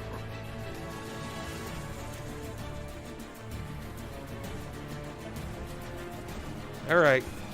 That moment when a player is chaotic stupid.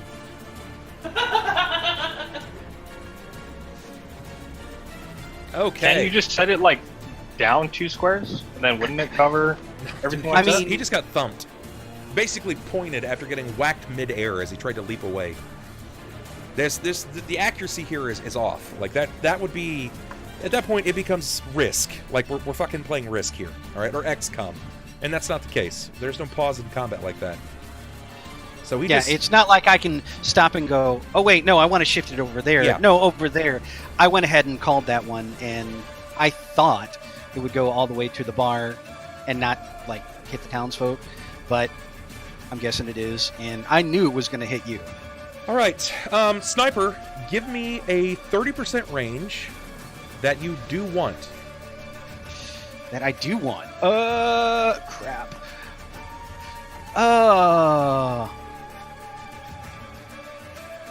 60 to 90. Damn! Give me another 30% range. That I do want? Yeah. 60 to 90. Okay. Give me a 30% range that you do want. 20 to 50. Okay. So, give me one a number, person. Give me a number 1 to 26. Pick a number 1 to 26. Shit. 17.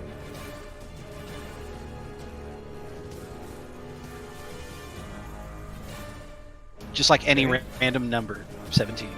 All right. Okay. Please tell me I didn't go ahead and kill one of the Sunns. God damn it, Sniper. Okay. As you cast Blackened Tentacles, the floorboards begin to creak and erupt with this almost horrifying nightmare of tentacles that erupt from the floor. It seems to grapple some of the patrons, grappling the babaus at the same time, and it seems to even dashedly move behind the counter and grapple a handful of regular, some of the store owners themselves, some of the people and patrons of this town. You see that some of the warriors here, some of the guards even, are going to die. Son of a bitch. There are screams from behind the counter. Everything is captured. If I'm hearing and seeing things behind the counter, and that townspeople are starting to be lifted up, I would immediately go ahead and dismiss the spell. Okay. I mean, I would say that would... I would want to go ahead and say, like, argue a perception check if he hears them over the din of battle or something, but yeah, if he's noticing it, he would immediately dismiss it. Okay. I mean, that you've got your move and you got your standard for casting the spell. You can dismiss it at round, but it's still going to get its effect in round. Okay. So it's basically going to beat the shit out of everyone for a d6 plus 4 points of damage. I'm pretty sure that it's going to capture most everyone, but probably Ulhime. Sunn. Does it hit me? No, right? Does it hit you from that right? square? I don't... Yes. Just barely. Actually, no, it's not going to. Oh, no, it wasn't there. It was here. Yes, it's going to hit you. No. So is it it's 15 plus against my CMD, right? It's going to get a d20 plus 15. Yeah, you roll that real quick. Or Sniper roll that. Yeah, Sniper, go ahead and roll it. It's not good either way. Yeah, it's definitely not good. I mean, hopefully my crap dice kick in. I need you to roll under 5 if you could. Otherwise, I die. 26. Yeah, no, that hits me. Okay. I'll go ahead and roll How the much damage. damage? 1d6 plus 4. Or you die or you're unconscious. No, I'll be fine. Take 10. I don't like that. That puts me at 5 short of death. Death or unconsciousness? Unconsciousness. Okay, there's a difference there. I know you keep saying these things. I don't think you know what they mean. I was just knocked over my ear. Man, you need to fucking calm it with knocking liquids over. And first things first, going to spontaneous healing, fast heal for 5. Get that down to minus 84 damage instead of minus 89.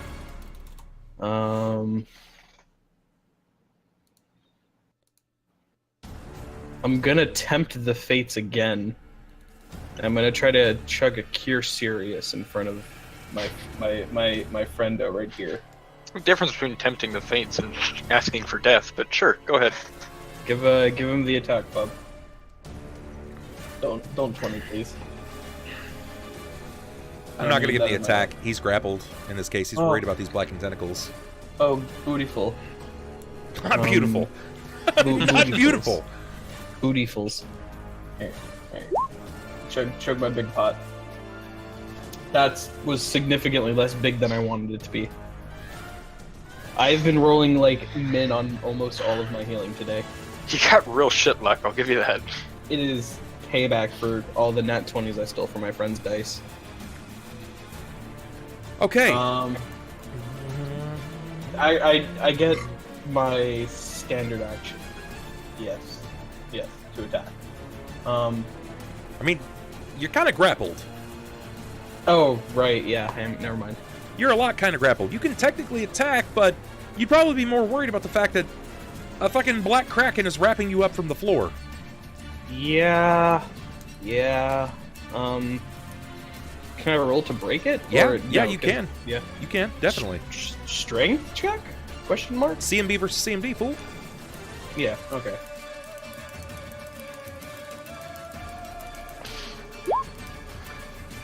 On the bright side, this music's great. Indeed, right? It's fucking intense, for sure. Yeah, you managed to break free. That's going to be your action, though. That's your round. Ulhime. Okay.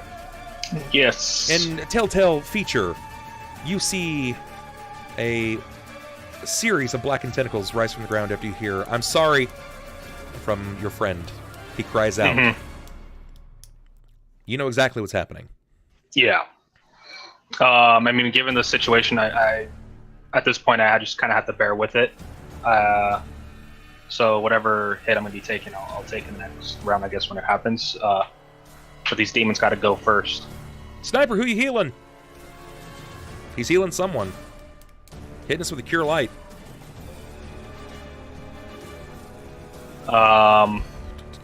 My attack will continue on the one to my right, seeing as he's in pretty bad condition already. Or is that a Cure mod? I think it's Cure mod. If it's 6,000, it's mod. No, it's 4,000 that he went ahead and just dumped in. Cure mod for 4,000. Okay, thank you. Sunn, you're gonna heal 13. Oh. Divine Light pours atop you. So, Ulhime, what does this look like for you?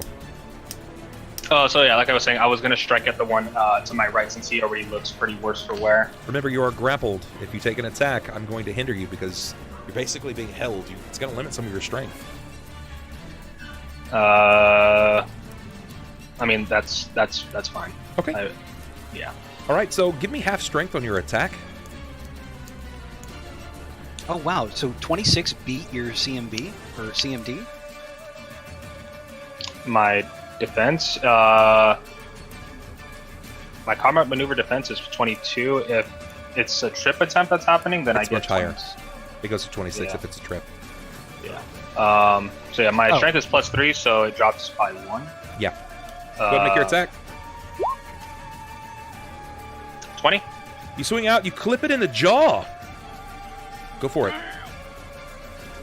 I'm going to roll the second attack as I bring the first blade over, the first strike over, and then I'm going to reach back and then whirl it around to the one right to the left.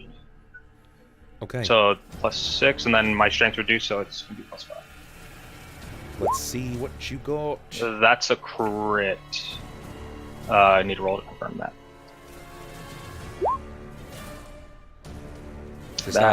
Does not confirm. That's been happening a lot today. Don't sweat it. Boy, oh boy, how many force people do we need for that reroll, huh? 3. We need 3 subs. So first strike is the... I just realized I've been fucking shortchanging my damage right now. Great feeling. It's not a big deal. I already fixed it. Let's see it. Give me damage.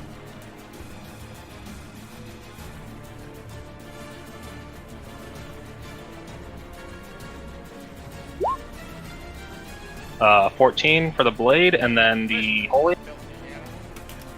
Yes. Hey, Mountain Lion Brian, thank you so much for subbing with Twitch Prime, my dude. An extra 4. 2 more subs, guys, and we get that luck reroll. So the one to my right. Give me total damage. It's 18 for this one. On the first attack? Yeah, this first one struck him. Give me total damage. Oh, you're splitting it. Gotcha. Okay. Yeah. Mountain Lion Brian, you're officially a Bub subscriber. Welcome to the Bub Club. Give me damage on that. 10 and 10. 10 so holy. 10 holy, Very good. 10 slash. Very good. My turn. Klaus, you notice that the caster behind you, he seems to shift the strength of a spell. It focuses off of his body, and it begins to illuminate the room. As this happens, the sickly blue glow seems to begin to writhe across the tentacles and the babaus themselves, and the scroll burns up in his hand. As it does so, he lets the blackened ashes fall to the floor. As this happens, simultaneously, the blackened tentacles, the corpses of the babaus, the living babaus, they all disperse. They leave the area. Give me a spellcraft, Klaus. Alrighty. I don't know what this guy just did, but I fucking like it. 34. Okay, now that this has happened, you can actually see and sense around the room this amalgamation of arcane energy. It twists and contorts into the spell dismissal. Everything from off of this plane of existence, be it basic spell or creature, returns to its native home plane. Oh, thank God I'm a native.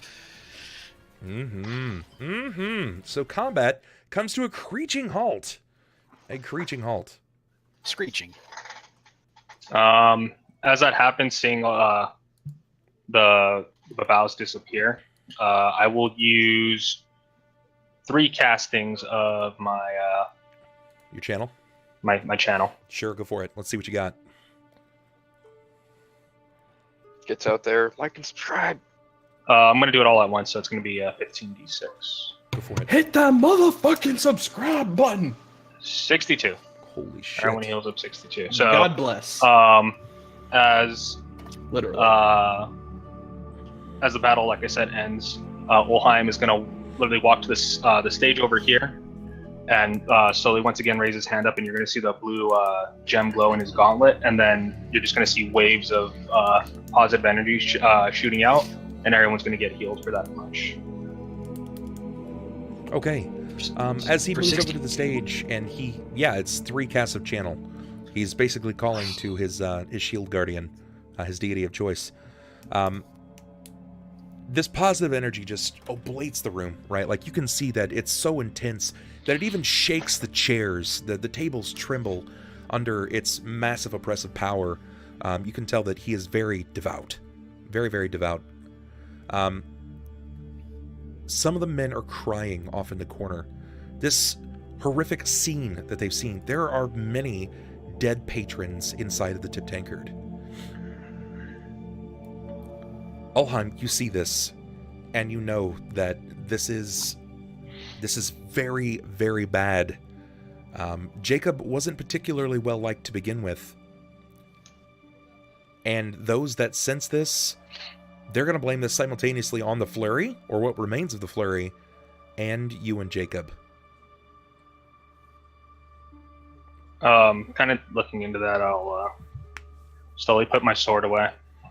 Looking at the damage, I know I'm going to have to fix it later on, but I have means to get that done.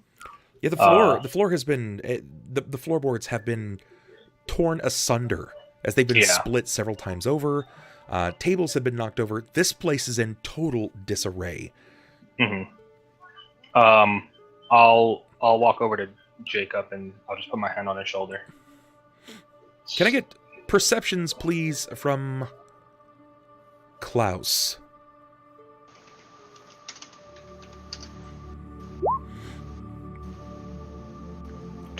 Okay. You and Deia are among the safest, right? Like, you guys were just so far at that point away from this that you guys, like, you took some damage, but not nearly the same as everybody else. Everybody else took a pretty vicious amount of blows. You can see the caster behind you, who, at this point it looks like he's trying to, like, hum a spell into the tip of his staff, this wooden staff that goes all the way down to the floor, and the top of it has this large glowing, like, amber orb. And as he's, like, humming into it, you can see it's sort of, like, glowing and casting this glare in the room, which is sort of shaking away this bluish vibe. Like he's trying to dismiss his dismissal. But his focus is drawn to behind the bar. There is a loud, placated cry from a much older man. I'm gonna head back behind the bar and assess the damage, see if there's anyone that needs helping, if there's anything to be done at this point. Sure. Klaus, when you move behind the bar, it looks as if our main man, Griffin, is incredibly distraught. He is sitting on one leg, the other leg is perched up, and he is clutching his youngest son, who appears to have been caught in the fray of the blackened tentacles. Jimothy is unconscious. I'm going to immediately rush to his side and attempt to see if there's anything that I can get out of him, if he's still breathing, sure. If there's any vital signs, that kind of thing. Give me a heal. I would also be making my way over after I saw Klaus run over to behind the bar. Sure. Elliot was actually behind the bar even further, so he was in the back working on dishes when this happened. So he bursts out of the back at this point. I mean, he's been watching, but seeing that this has all gone down, he now sees his brother and his father, and Griffin's crying, "Oh no, no, my boy, not like this." Go ahead. Can I roll a perception to hear him crying specifically? I mean, you don't specifically single out one cry in a field of cries, but you can see your allies. Like, you don't need to roll a perception for that. And you will be able to note that that's happening back there. Give me your heal check, Deia. Okay. Yeah, I'd probably run over there and join them to help the weak at that point. Just checking what it is.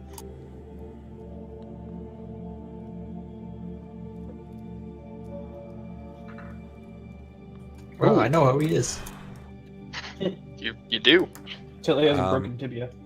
You're fucking house MD right now. Klaus, when you move over and you start looking at him, you know, you're trying to move him to feel his pulse. Deia, as you move over to try to assess the situation, you witness Klaus move over and try to, like, tilt back the head as Surubar Spellmason, and you see it.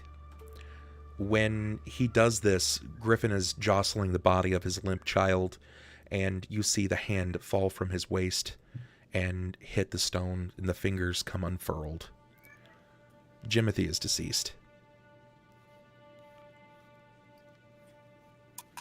I'm gonna kind of stop and not say anything right away, because I think they'd realize at that point what had happened. And I can't really bring people back from the dead. It's not something I'm capable of doing. Bub, has it been within a round? Or did you say that this has been longer? This isn't more than 6 seconds. Yeah, it's been more than 6 seconds. This isn't something that you can, like, mechanically work around. Yeah, no. Well, that's that. I'm just wondering, because if it was within, then I could do that, but I can't. Will, you guys can definitely tell at this point that he wasn't struck by any kind of claw attack. There's nothing that really looks like it from this point, but you can see the markings of his body that seems to be wrapped up pretty intently. So there are like he's got crushed marks across his body, bruising up around the neck and across the skull. You see that even Griffin's arm is a little worse for wear at this point. Like, his fingers, though he's shaking and holding onto his son, hoping for the best, hoping that there's something that can be done, his fingers are like a twisted, knotted, marled mess from his arm being caught up in one of these tentacles. In normal circumstances, if he was at a hospital, this would take years to mend, potentially even having remove it. It's that bad. Elliot begins to panic. You guys have had a lot of relations within this particular place. On top of that, you've had a lot of experience with these kids. Bubs, kind of seeing the distress and the mayhem caused, I would like, more or less, like, I would see it like in like my behalf. I'm gonna walk over and start pushing away the tables and stuff, and then I'm gonna start drawing a certain type of summoning circle, and begin casting planar ally lesser. Okay. All right, and what are you summoning? Let's see. Anything from, I guess, trying to call anything from the celestial plane. Anything. Oh, it's. I'm trying to contact a creature within 6 hit dice. I can't give a specific because I wouldn't be like, yeah, I'm calling this specific creature here. You know what I mean? Sure. But I'm trying to make contact in that regard. So that way I can try to fix this situation. Okay. All right. So you want to summon some kind of angelic creature, like a celestial individual. Correct. Let's see. Give me... what am I going to make this here? When I saw Elliot run off into the back room, I would pat Klaus on the shoulder as I walked past towards where he ran off to. I don't know the family, but I know that shit's not good right now. So I'd go and try and tend to his qualms. Sure. Well, meanwhile, as everyone's doing this, Jakob is stepping down, running his blade over his sleeve to try and clean it off before putting it away. And I would imagine that he did hear some initial screams from behind the bar when he cast, right? I mean, there were screams literally everywhere. Imagine the scene before your head. Like, everyone's fighting demons, and the townsfolk, they fight stress, they fight the weather, they fight depression, they fight alcoholic abuse and like drug abuse in general. They don't fight demons. So even the guards were like, "Oh fuck, this is bad," and then to summon demonic Cthulhu was horrible, right? Like this is just a nightmare unfolding before their eyes. So yeah, you probably would have heard cries. I mean, basically, everywhere. he's trying to, I'm trying to say, is Jakob aware that innocent people were caught in that spell? Yes. That's my question. Yes. All right. Then at that point, instead of addressing the wizard, he'd be moving back, trying to see how bad the damage was. And I'm assuming that Timothy and all that are right here.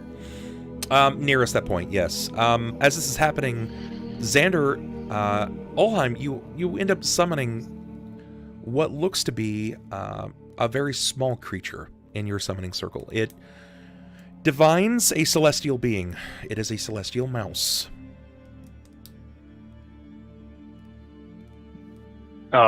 Seeing as it appears, I look down upon it.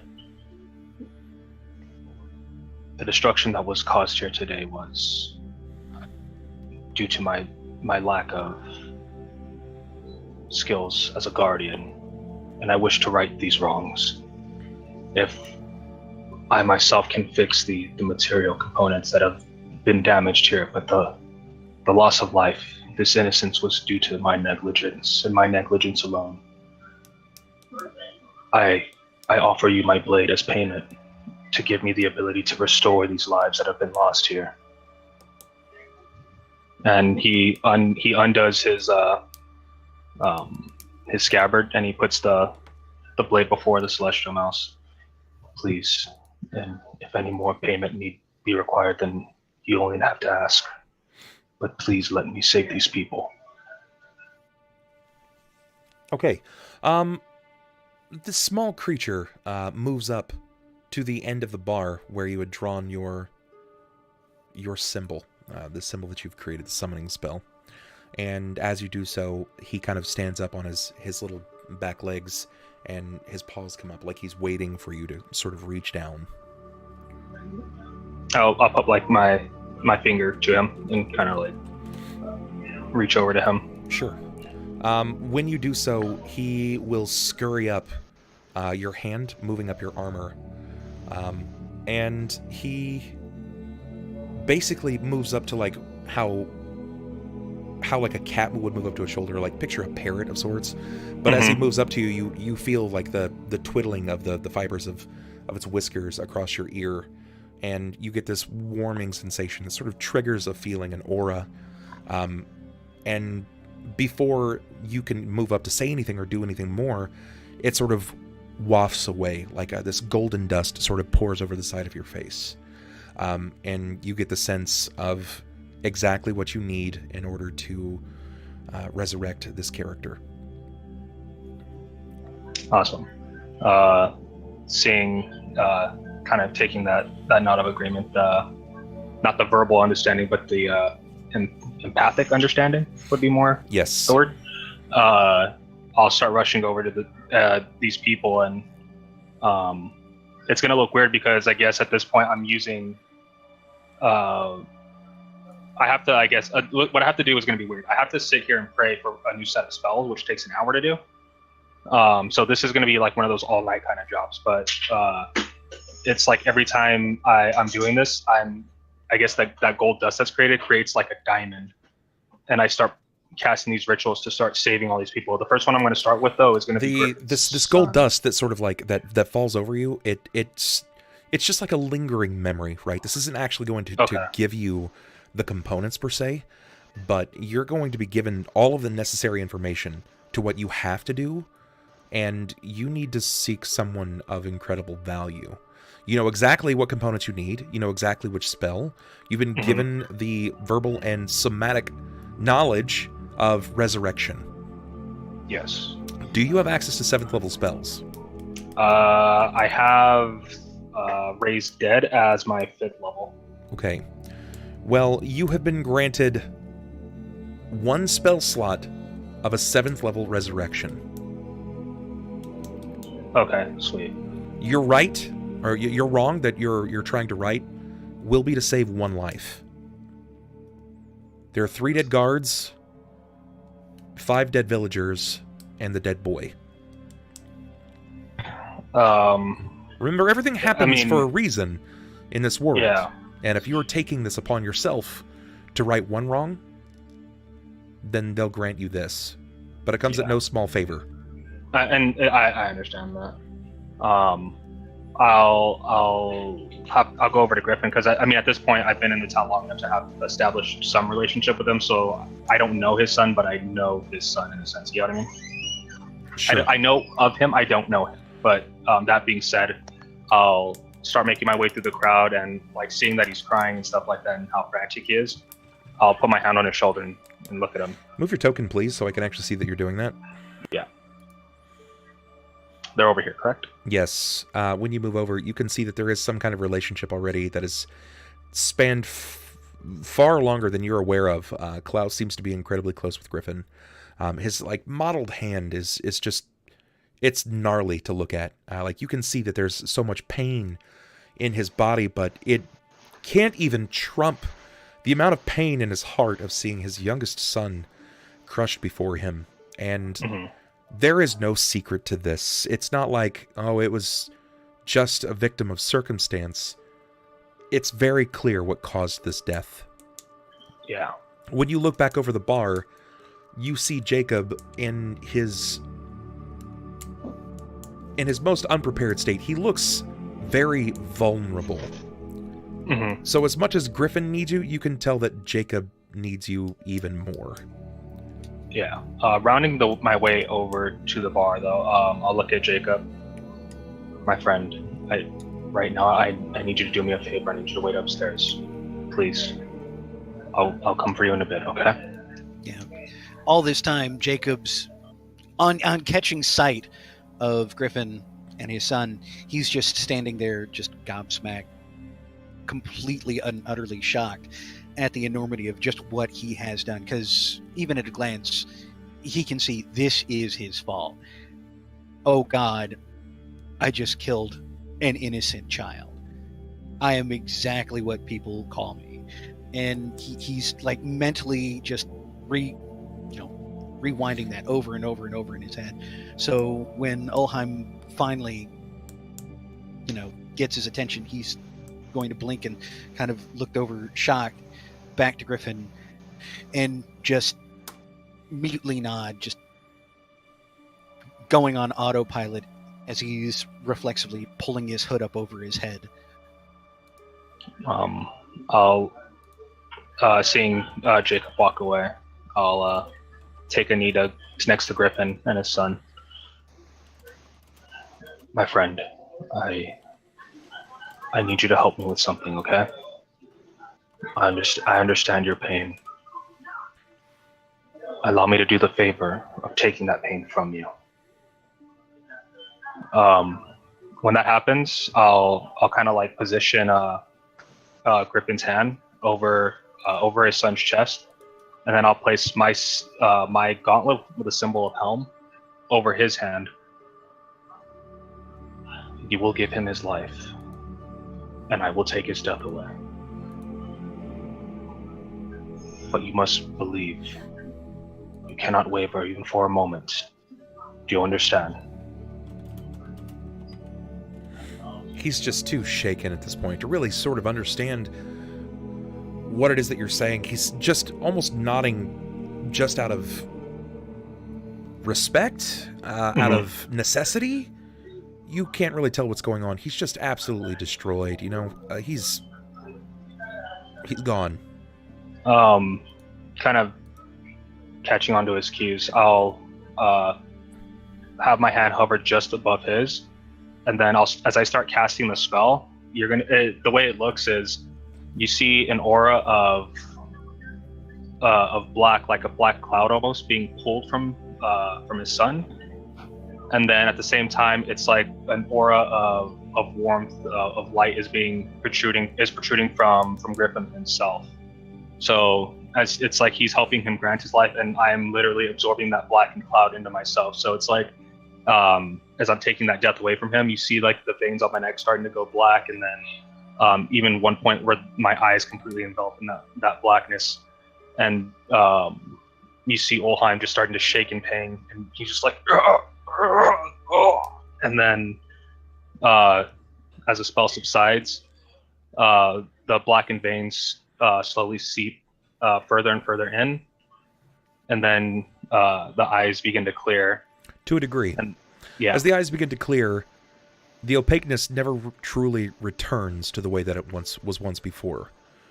When a shield bearer's life is lost... when a life is lost near a shield bearer and he takes it upon himself, his soul becomes tainted. He grants a chance. This is the great thing about shield bearers in the shield bearer family. They are protectors of life and in death, and they have been so tied, or believed to have been tied in the past, to Pharasma directly. So you have taken this upon yourself, and you are now seeing to it that in the next week, if you do not complete this resurrection, components and all, you will die. And there will be no saving. This is something that, as a story element, has come to you.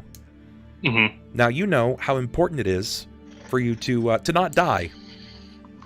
Because I don't want to see you die. The chat at home doesn't want to see you die. But for those of you at home, I know Ronald knows already, but for those of you at home, this resurrection costs 10,000 gold in diamond dust. He has to figure out a way to acquire 10,000 gold in diamond dust to finish this spell, or Ulhime Shieldbearer will die. Forever. No Aegis, nothing. And with that, we're going to take a break.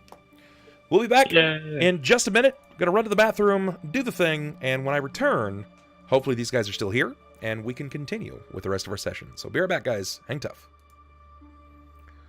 B-R-B.